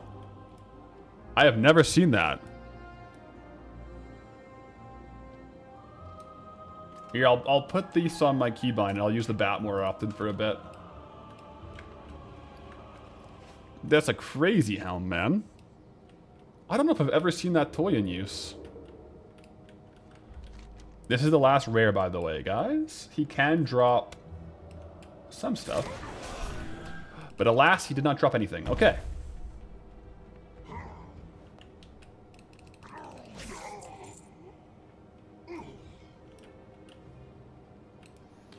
It's like a hat. It's kind of crazy. It's literally like a hat. Best in slot? I guess so. Well, that's the helm for 10 more minutes. I don't know what the cooldown is. Is the cooldown? Let me go to my toys. Moloch. Okay, it's an hour cooldown, so you can't have that much uptime. Imagine that was a 10-minute cooldown and you could have 100% uptime. That would be crazy. As you can see, guys, we're walking away with some new drip. We got the mount, we got the helm.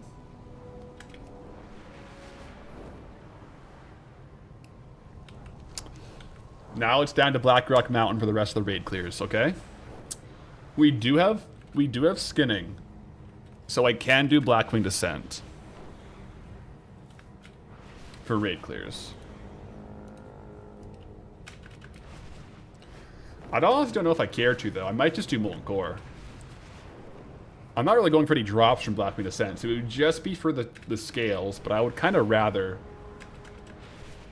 just go skin and 1,000 needles after Molten Core. Let's just go straight to Molten Core, guys. Unless we have any strong opinions to do Blackwing today.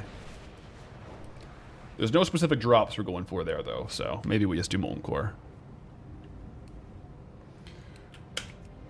Just got the Highland Steed from Doom Rider Helgrim. Yo, grats. That's actually a cool one. That's the horse, right? The Highland Steed. That's a cool one.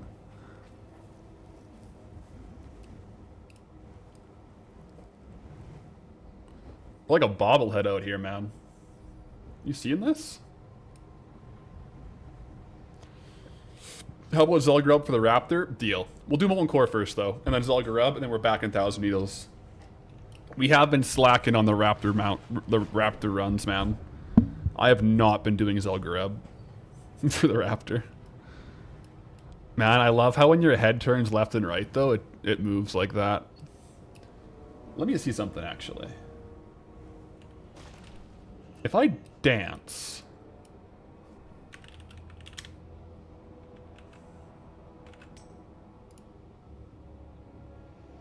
Wow, it does really move with you like that. I don't think I've ever seen this toy in the game. It's definitely going on my toy rotation. We have 1 minute on Darkmoon Firewater, so I should probably go use that.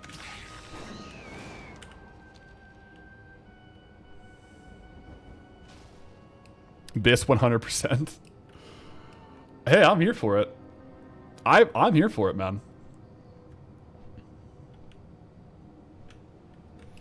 Let's go out the front. I don't want to use... Actually, I can probably use it in Molten Core. Yeah, I'll just use the hat in Molten Core. As long as I'm careful as to where I go, it's probably okay.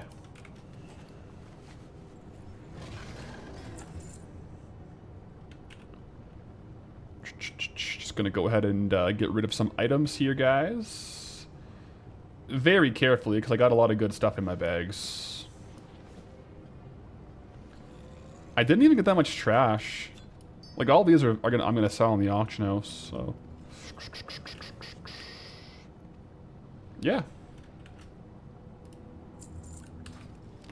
Molten Core time, guys.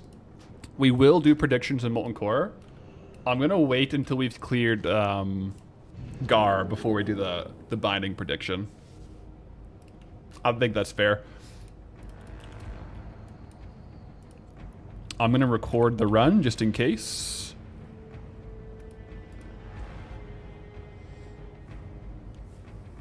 December's near. Small egg farm soon.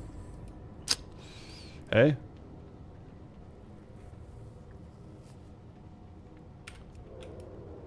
I'm here for it. Let's go do our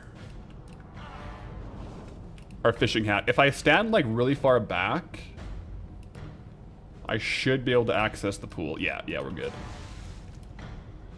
If you stand on the edge, the hat can technically throw the pool further than you can fish.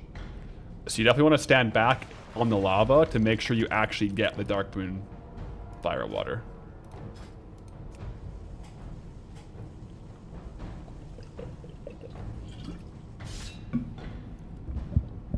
Stone Core and Deepholm have 2 stone drakes. The Vitreous stone drake. That one will be cool too. Like, once we get to Deepholm for Stone Core, that has no daily lockout. So you can literally just farm it back to back to back to back until you get the mount. I got half a mind to do just that.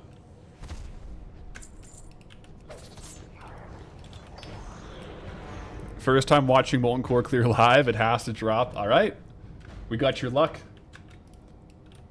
We got the first view luck, guys.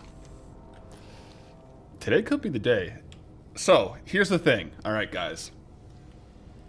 There's some like classic numbers that are pretty like kind of meme worthy. This is run 42. 42. 42 is to some the answer of the universe, so... Could it be today? It definitely could be.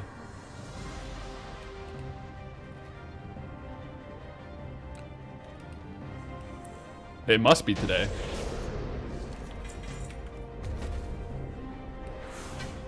Hopefully we still have our hat on when we get it. Maybe this Ogre Helm is our new good luck charm. The Ogre Helm doesn't get stealthed. Wait, did I not loot? Oh, it's skinning, it's fine. The Ogre Helm doesn't stealth, it's just like fully visible. I sure hope if there's a Horde player, they can see the Helm walking around.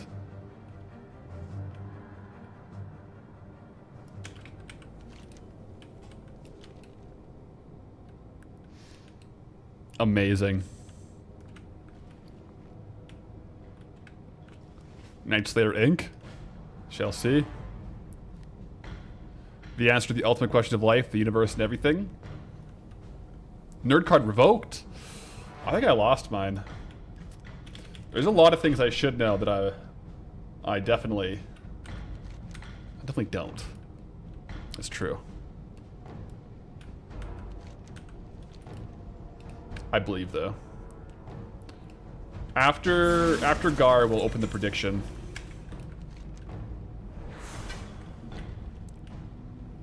42. Yeah. This is our 42nd run of Molten Core. Our 42nd run of killing Gar and Golem Egg.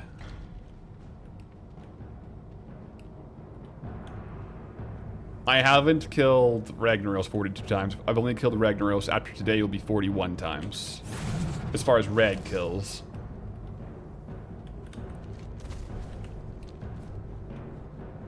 Alright guys, let's see if the duplicate drops happens today.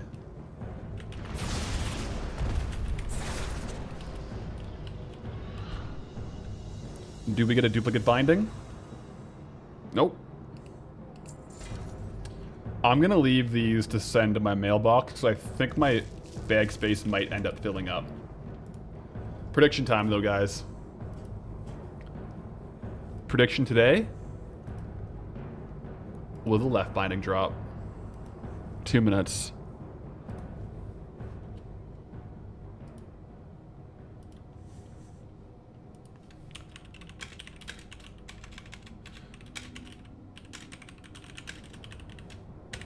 Let's see. Today is the day.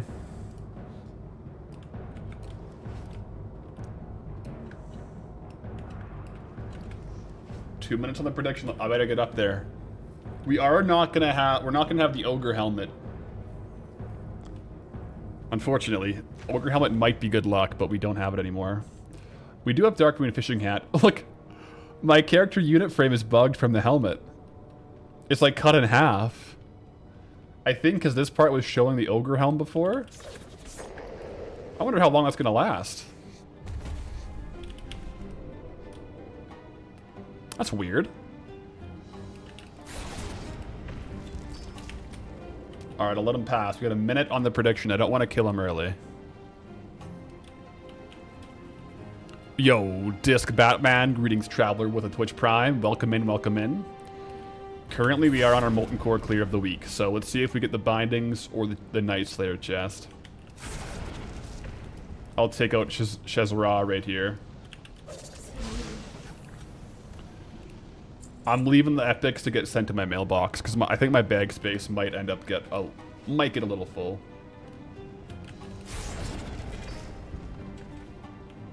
All right, next patrol around it. I think it's the Gar kill. I don't want to kill him right away. I want to make shave got a clear area here, and we loot and go for it. You're thinking binding but no chest? I would take a binding. We're getting closer and closer to Silithus. We really are. All right. Let's get it. Baron Geddon.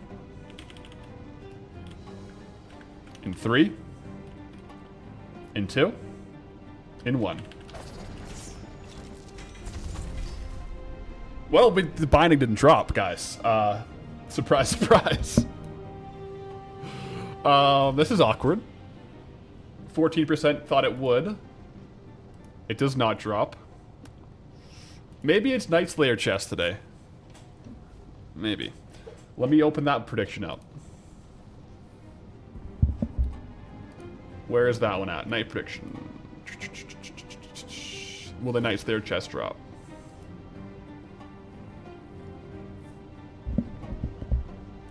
I'll end the poll on YouTube. I'll do a new poll on YouTube too. Start a poll.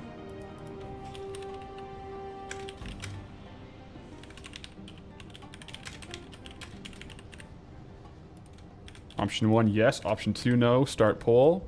Let's go. We'll find out. RIP. Yeah. I kind of had a good feeling about today for the binding, but maybe the good feeling was actually for the Night Slayer chest, not the binding.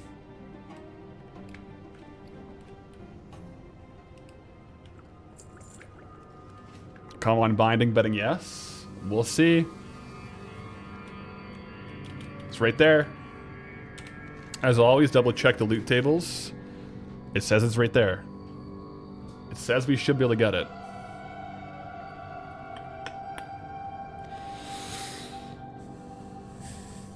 Yo, Dip, love the series. Currently trying to farm your own token and relearn the game after 9 years. Yo, welcome back to the game. Glad you're enjoying the series. Let's get this drop here. Prediction status, 40 seconds left. 21% yes, it will drop on Twitch. 62% think it will drop on YouTube. Only one way to find out. Prediction ends in 20 seconds, and I'll like pretty much immediately pull and kill and just see if we get it. A man can dream. Kill 42, by the way. We technically got it October 31st of 2025 on run like 9. I didn't realize it, and I disenchanted it. So we gotta run it back and get the real thing. All right, guys, let's go. Also, yo, Trash Panda, greetings, Traveler with the Prime. Let's see. Let's go! Let's go! Look at that. It does drop, guys. It does drop. It's actually on the loot tables. Round of applause, a little golf clap for that one, guys. The Knights there, I told you guys I had a good feeling. Don't disenchant it. I actually unlearned disenchanting. I cannot disenchant. 42 is crazy, man. 42 was the answer. All right, will it drop? 26% getting paid out, guys, on Twitch. The Knights Slayer chest will indeed drop today. Ho ho ho! All right, guys, we got to get the rest on. We got to get rest on. I'm gonna finish off with this. We got to finish the clear, but then we're gonna go equip the whole thing. Oh man, it's gonna look so good too. It's actually gonna look amazing. I can't believe it dropped. Samston, fire speed. Let's go. I can't believe it dropped, man. I can't believe it dropped. Doubled your bet last second. Hey, the believers got paid out today on the Parade Knots, man. Wow. I got it equipped. We'll go get the rest of the set transmogged after. I guess I could pop out and kill Reg in this set if I just like go onto my Packmaster. I could do that. Do I have a helm that I could equip? Because I can't transmog the Dark Moon fishing hat. So I'd have to equip a helm. I don't know if I have a helm to equip in my bags. No, I don't. So I'll have to go to the bank to get it.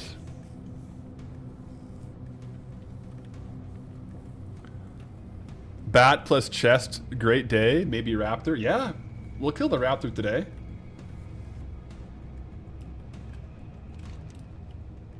Doesn't Rag drop the helms? Maybe these guys could. I have the helm, like, we did get the drop, so I can transmog it. I just don't have it on my bags. But yeah, we got the mount. We didn't get the mount, but we got a mount today, the bat. We got the Night Slayer chest. Today's a good day, guys.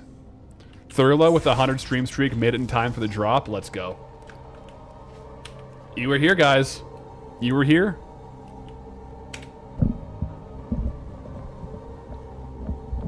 That's crazy. Absolutely awesome. Now we got to equip the set. Was here for both. That's true. Hey, if you were live on the Halloween run when I was wearing the Scooby-Doo costume, you were here for both drops then. 2 drops in 42 runs is kind of mad, actually. The Trash Panda luck, first time catching me live. Thanks for the good content. Yo, thank you for the Prime for the boosted drop chances, man. I appreciate that. Yeah, I think I'll kill Rag, and then I'll go transmog it.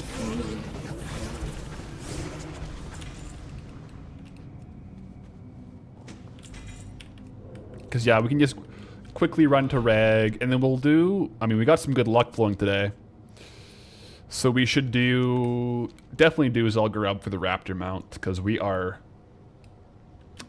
I mean, the drops are in our favor today. So it seems. Do I lag a lot? Super laggy for you? Not really. I do know YouTube, if you're on the YouTube stream for a while, sometimes you gotta refresh. Because the YouTube stream, since you can, like, watch it backwards, like, you can rewind the YouTube stream, the cache sometimes will make people lag. So if you are lagging on YouTube stream, try refreshing and see if it helps. Otherwise, today we haven't dropped any frames, knock on wood, thankfully. And I haven't had any of my own, no lag on my end either, so. It might be a YouTube stream thing.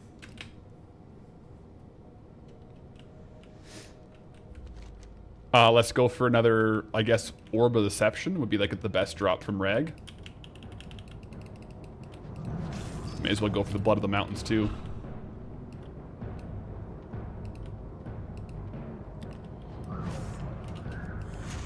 Maybe Binding will drop next Halloween. It may. Maybe. Whoa. Double Blood of the Mountains. What the heck? Wait. We got the drops in our favor today, guys. We haven't got a blood to drop in forever.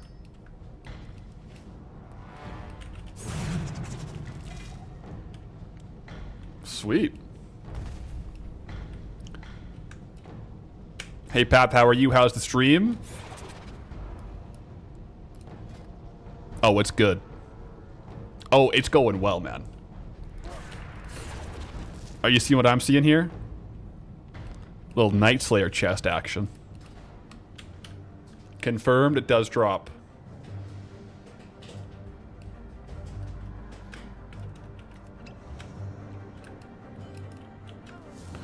Man, once we get the once we're out of this clear, we'll equip the full set.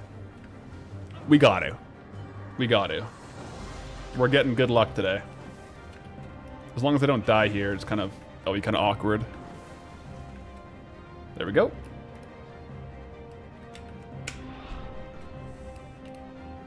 Tell me more. What else do you have to say?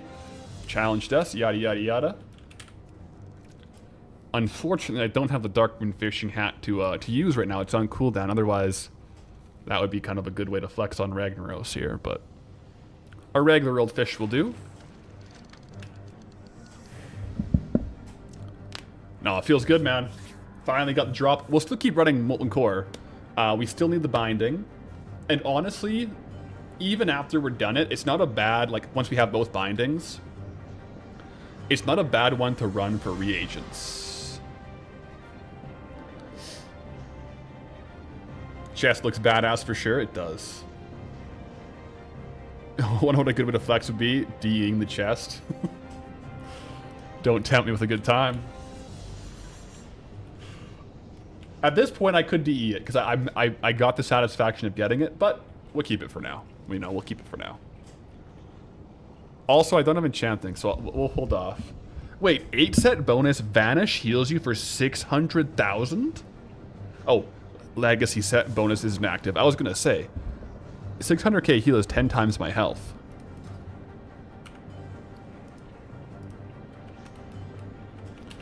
Well, travelers, thank you for being with me today while we got the drop. Absolutely awesome drop on the day.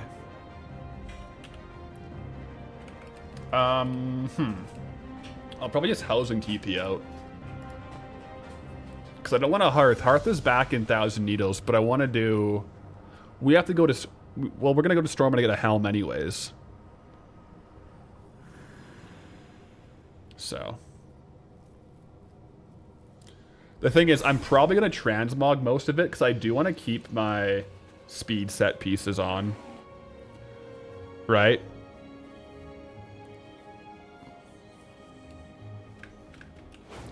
Which weapons will we use for Night Slayer? Ooh, I do like the Dragon's Call, but we can try the other, like, more classic weapons. I'll go to the bank. I need to equip a helm, get rid of all this vendor trash in my bags, and then transmog my pieces to the Night Slayer set.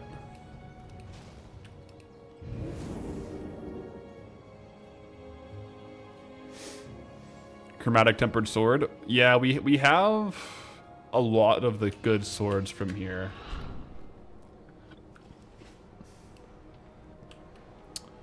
I could do the ones from Blackwing Lair too. The swords from Blackwing Lair would be kind of cool.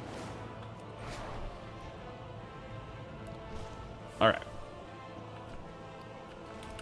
First things first, vendor trash. Oh.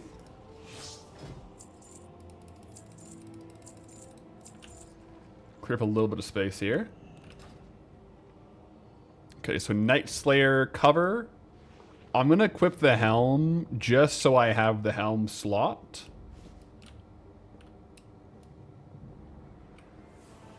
Wait. Wrong one. No, that's the right one, right? That doesn't look right. Oh, I'm transmogged, that's why. My head slot is I forgot how transmog works, guys. Okay.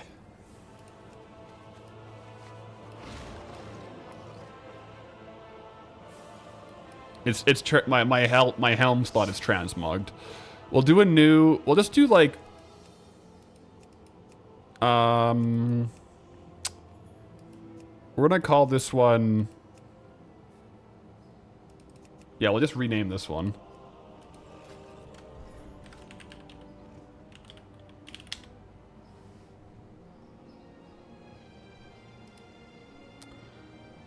Okay.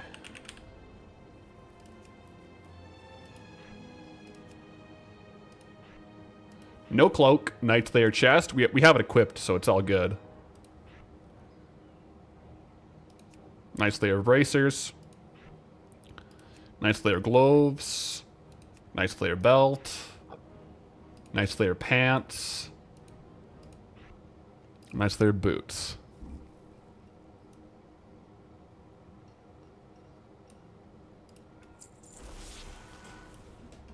Look at that. That looks good.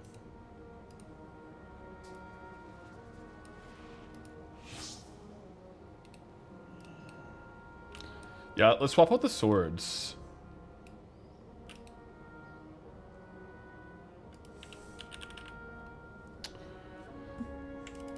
I could do chromatically tempered. I could do like dual wield.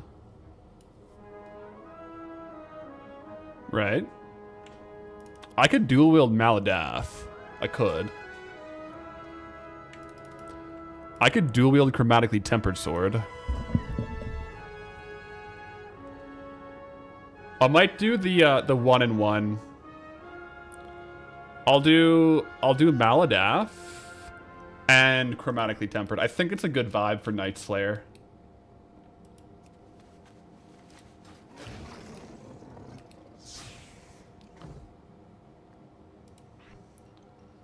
I'm gonna turn off. I'm probably gonna undo the weapon enchantment, to be honest.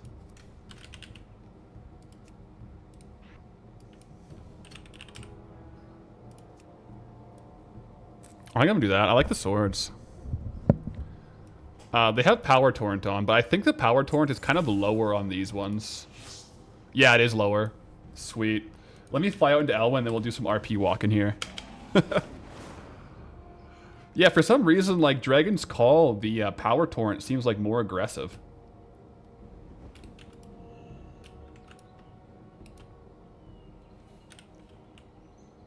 Oh, yeah. Full Night Slayer, guys. Chromatic Sword. Maladath.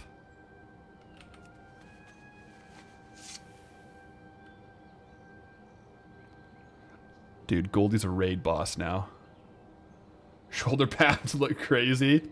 Yeah, a little bit.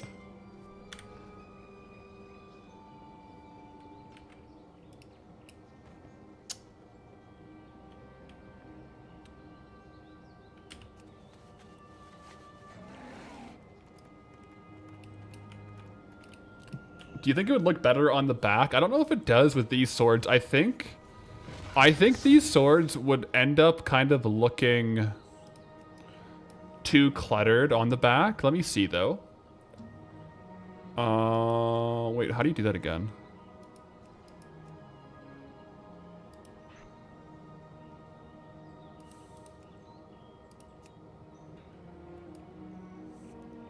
I mean, one on the back is kind of hard. I think both on the back is just going to be too cluttered with, like, Maladath.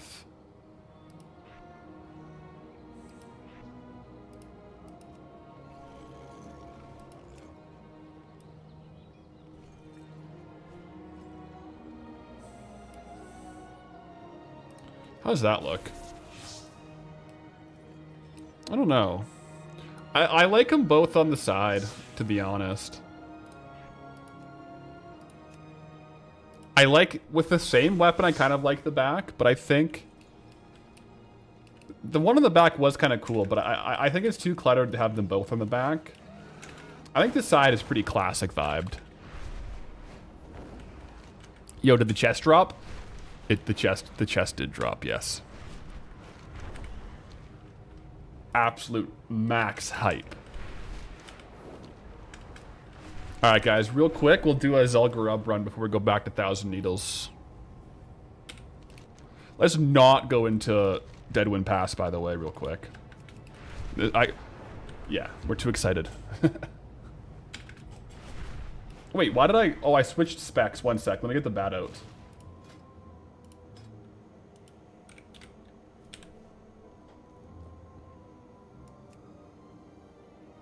What was it called again? It was like, what are those? Yeah, Witherbark? Yeah. Witherbark Direwing. We also got the bat, guys. It actually does look really, really cool with the bat. Complete new vibe here.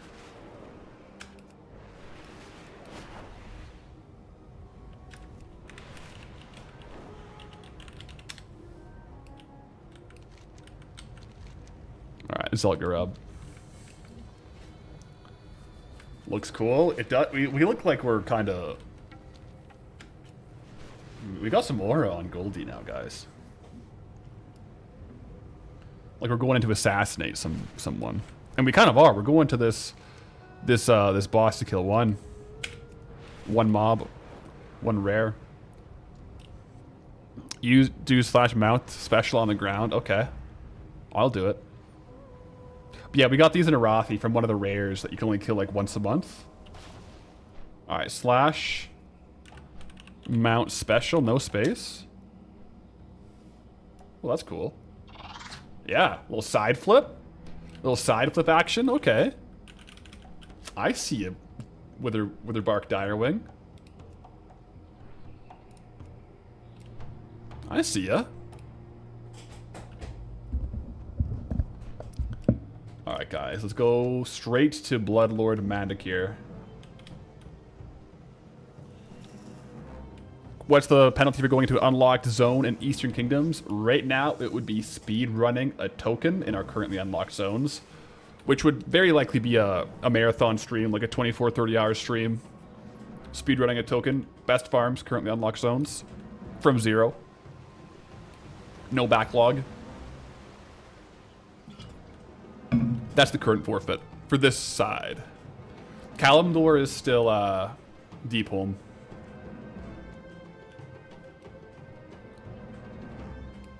I'm gonna take out this guy here. No turtle kill. Nah, I'm just gonna get these two. Oops. I don't even know my keybinds right now. What the heck is going on? We do actually look really cool though. Like, you gotta admit.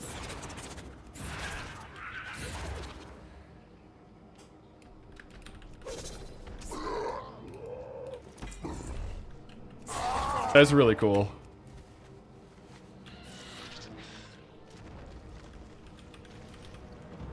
That one, yeah, that was my bad there. I did get hit by that one. It's fair.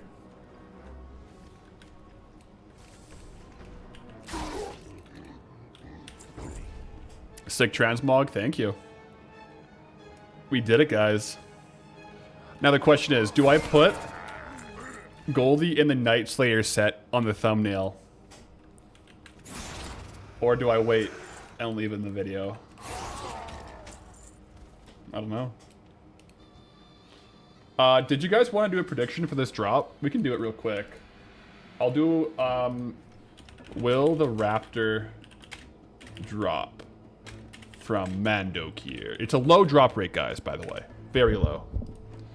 I'll do 1 minute because I also have to pee really bad.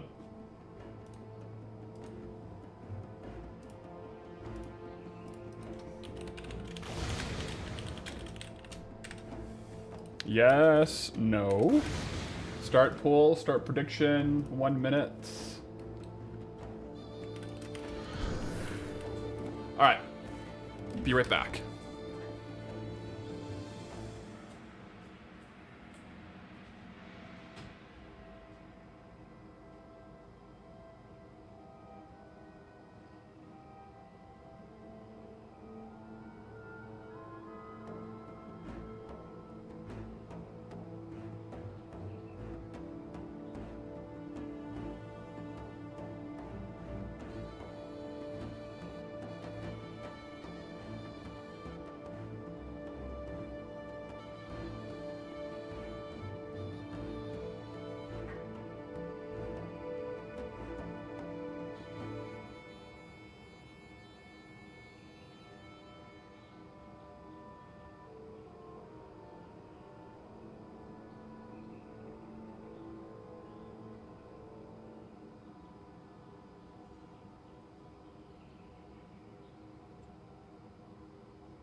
What are we thinking, guys? Yes, no? YouTube is 53% yes. Twitch, 8% yes. Okay, okay. I see you guys. 4,000 points on yes. What's the update on the binding in the chest? We're keeping you busy today? Well, the chest is a yes. Binding a no, but we got the chest today. And will we get the raptor mount? That's a no. The raptor mount is a no, unfortunately. I guess our luck did have to run out here. That's okay. Let's go back to 1,000 needles. We got a full inventory to kind of sort through here. Oh well. I haven't been very good at getting a lot of kills on this guy. I think I probably only killed him. Well, will it show me? It probably would show me, right? In Dungeons and Raids Cataclysm.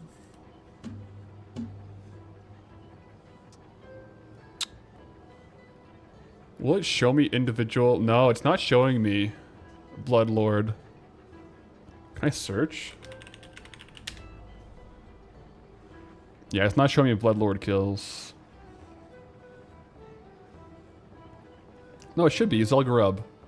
It just has the final boss for Zel'Garub, not the other bosses. So I don't know how many kills I have on that guy.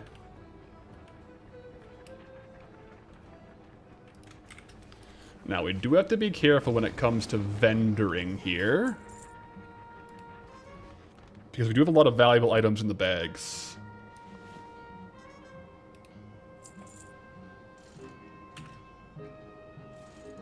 Seventh Legionnaire, we got some of that today too. Crown of Destruction. I'll sell this one, the Seraphil thing. I'll definitely sell that. Blood of the Mountains, I'll sell that. Maiden's Circle. I could try to sell it. Rings are always tough. Like, rings probably don't end up selling at the end of the day. Sell this though.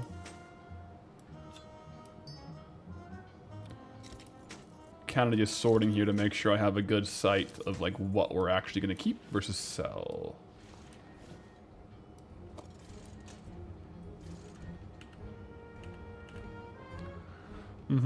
Lost everything? You're 60 points? Oh no. Yeah, the Twitch predictions, they're not very forgiving today. Luckily, we did have some things that did drop, so it went both ways.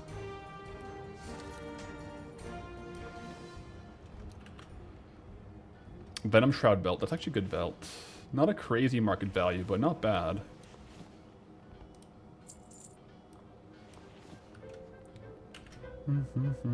Trade good, trade good. Okay. I think that's most of the trash, and then the rest of that is transmog. Let me open up the gem sacks. I should have one more. There it is. Let's try our luck on Saltstone Cave. Also, I might try Steady Flight with this and see how it goes. Yeah, no DEing. I actually have the Night Slayer chest equipped, so we're locked. The rest is transmogged. The thing is, like, I don't want to like unlearn some of this transmog because it's got like speed and like bonus speed, like the actual item. So we'll keep it and just transmog. But we're locked and loaded on the set now, which is awesome. That looks really cool, actually. Yo, Robin the Brave One. Greetings, Traveler, with the tier 1 sub on the 4-month streak. Let's go. Let's also try the Saltstone Cave out for some luck. Go back to Outlaw Spec as well. Track treasure.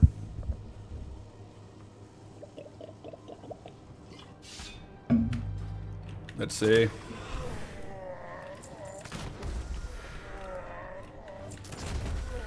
I believe.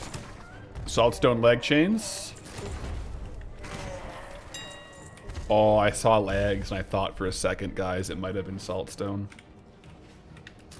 Dark Mist pants are still good, though.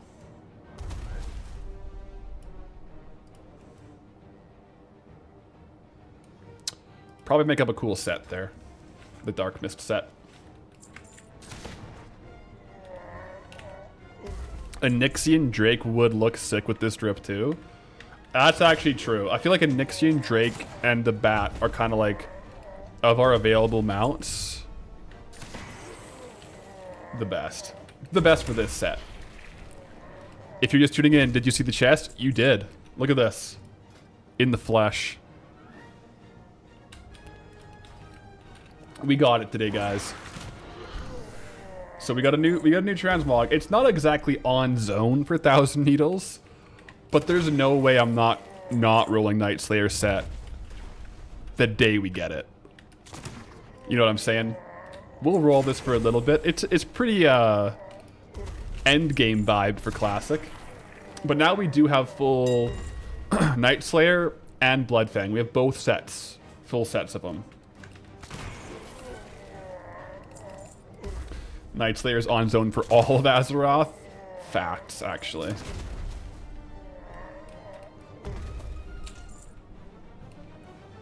It's so cool. It feels so satisfying to get. I'm glad we waited for the true drop to happen. You know what I'm saying? I'm glad we waited for it. Because we technically had the appearance, but we had to wait for the drop to come through.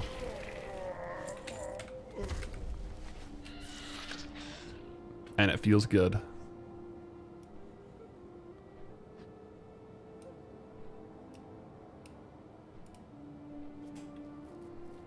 Look at that.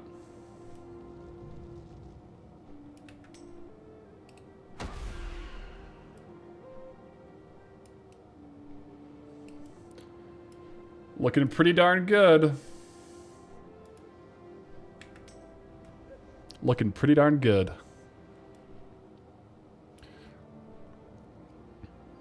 Where did the mount come from? We did the Arathi rares today as like one of our raids because the Arathi rares reset. So this was the Witherbark Trolls, Nimar the Slayer, the Witherbark Direwing dropped from him, and we got it today. Really good.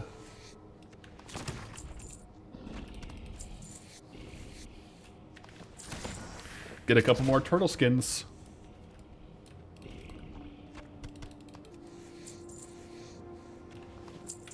Thematically goes well because Ani is a heroic boss. Yeah.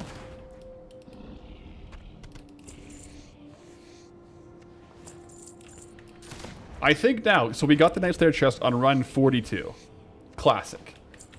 I think a couple streams ago we said it was either going to drop on stream 42, stream 67, or stream 69. So I'm glad we took the number 42 exit. Maybe the next one will be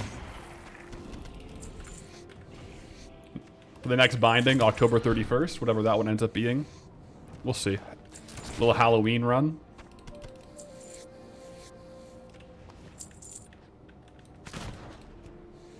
When I get the binding, will I abandon Molten Core for good? I'll probably treat it more like we treat Blackwing Lair right now, where if I happen to have mining, I'll probably do it. But it won't be like every single week. It's still a good dungeon to do though for resources and like some drops as well. But yeah, once we get the binding, it will be less of like an every week raid clear probably. By that point, we will probably have a couple more raids to be clearing though, so. First things first though, we gotta get the binding.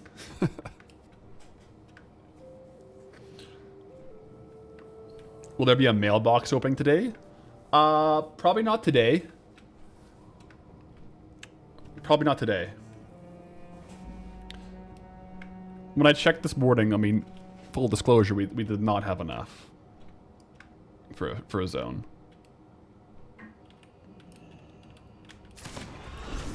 Well, that's okay. We had a lot more to do, a lot more to explore in the zone here. When am I off to Scotland? It's gonna be, so this week is kind of a weird week as well. Let me clear up this these turtles, and then we'll talk about the next couple weeks as far as like schedule goes. Cause yeah, we're going to Scotland pretty soon here.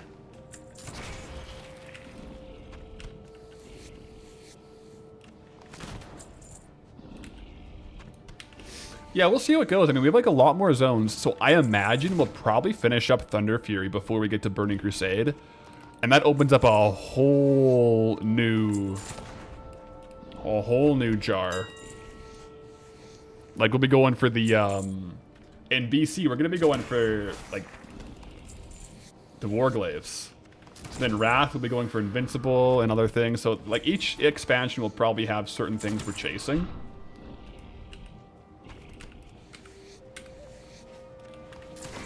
Imagine Night Slayer dual-wielding Thunder Fury, Blessed Blade of the Windseeker. That would be epic. But yeah, so. Pull up the calendar here. So, we're on this week right now.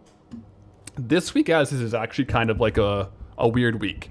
I have some stuff going on the tomorrow and the 5th. So I won't actually be live the 4th, 5th this week. I will... Just doing some personal things. I will be streaming the Thursday. And then the 7th, I completely forgot. But there's a family wedding this weekend, and I got to drive like 12 hours that day. And then we'll be back in live on Monday, and then the 10th to the 14th will be like business as usual, stream every day. And then I go to Scotland. I go to Scotland, I think I leave on Monday. So it's going to be no streams the 17th to probably the 2nd.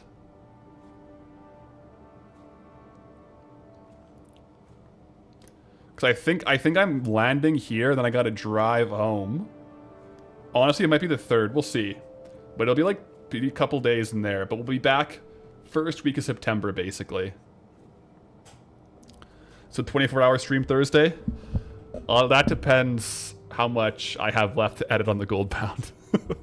Ideally, long stream, but we gotta make sure we have the upload ready for Saturday as well. Because there's gonna be a Goldbound on Saturday. And we got today and Thursday to finish it. But yeah, there'll be a Goldie episode this day, probably either, and then like every other weekend. One might be like a one-off video though. We'll see. But yeah, so this week is kind of different. Next week is full, and then we're like going to Scotland for a bit for Worlds, basically summer vacay, and then we'll be back ready to rock and roll. Competing at World's Strongest Man. But yeah, I think over Scotland, the episodes should be relatively uninterrupted. The biggest thing will be the streams, because the episodes we can kind of schedule, right? But I'm not going to be like streaming in the hotel room. I think it would be kind of... Yeah.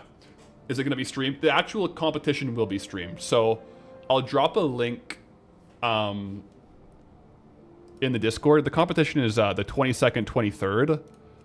It's in Scotland, though, so time zones might be a bit strange.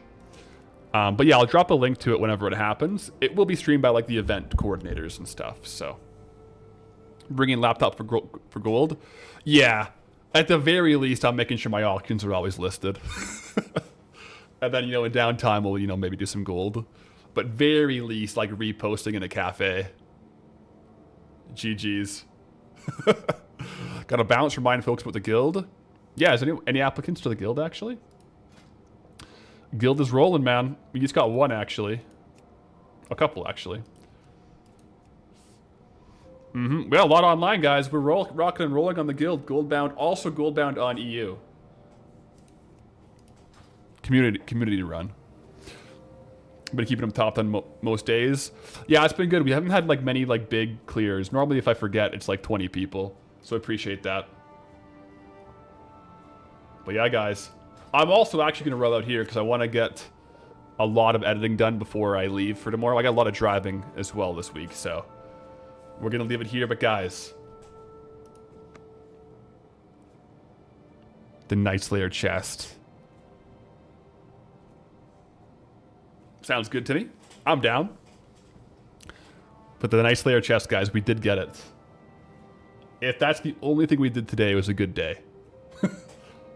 It was a good day. So I'll be back on Thursday, guys. So tomorrow, Wednesday. Unfortunately, no streams, guys. But we'll be back on Thursday. So safe travels. Until then, go with honor, friend.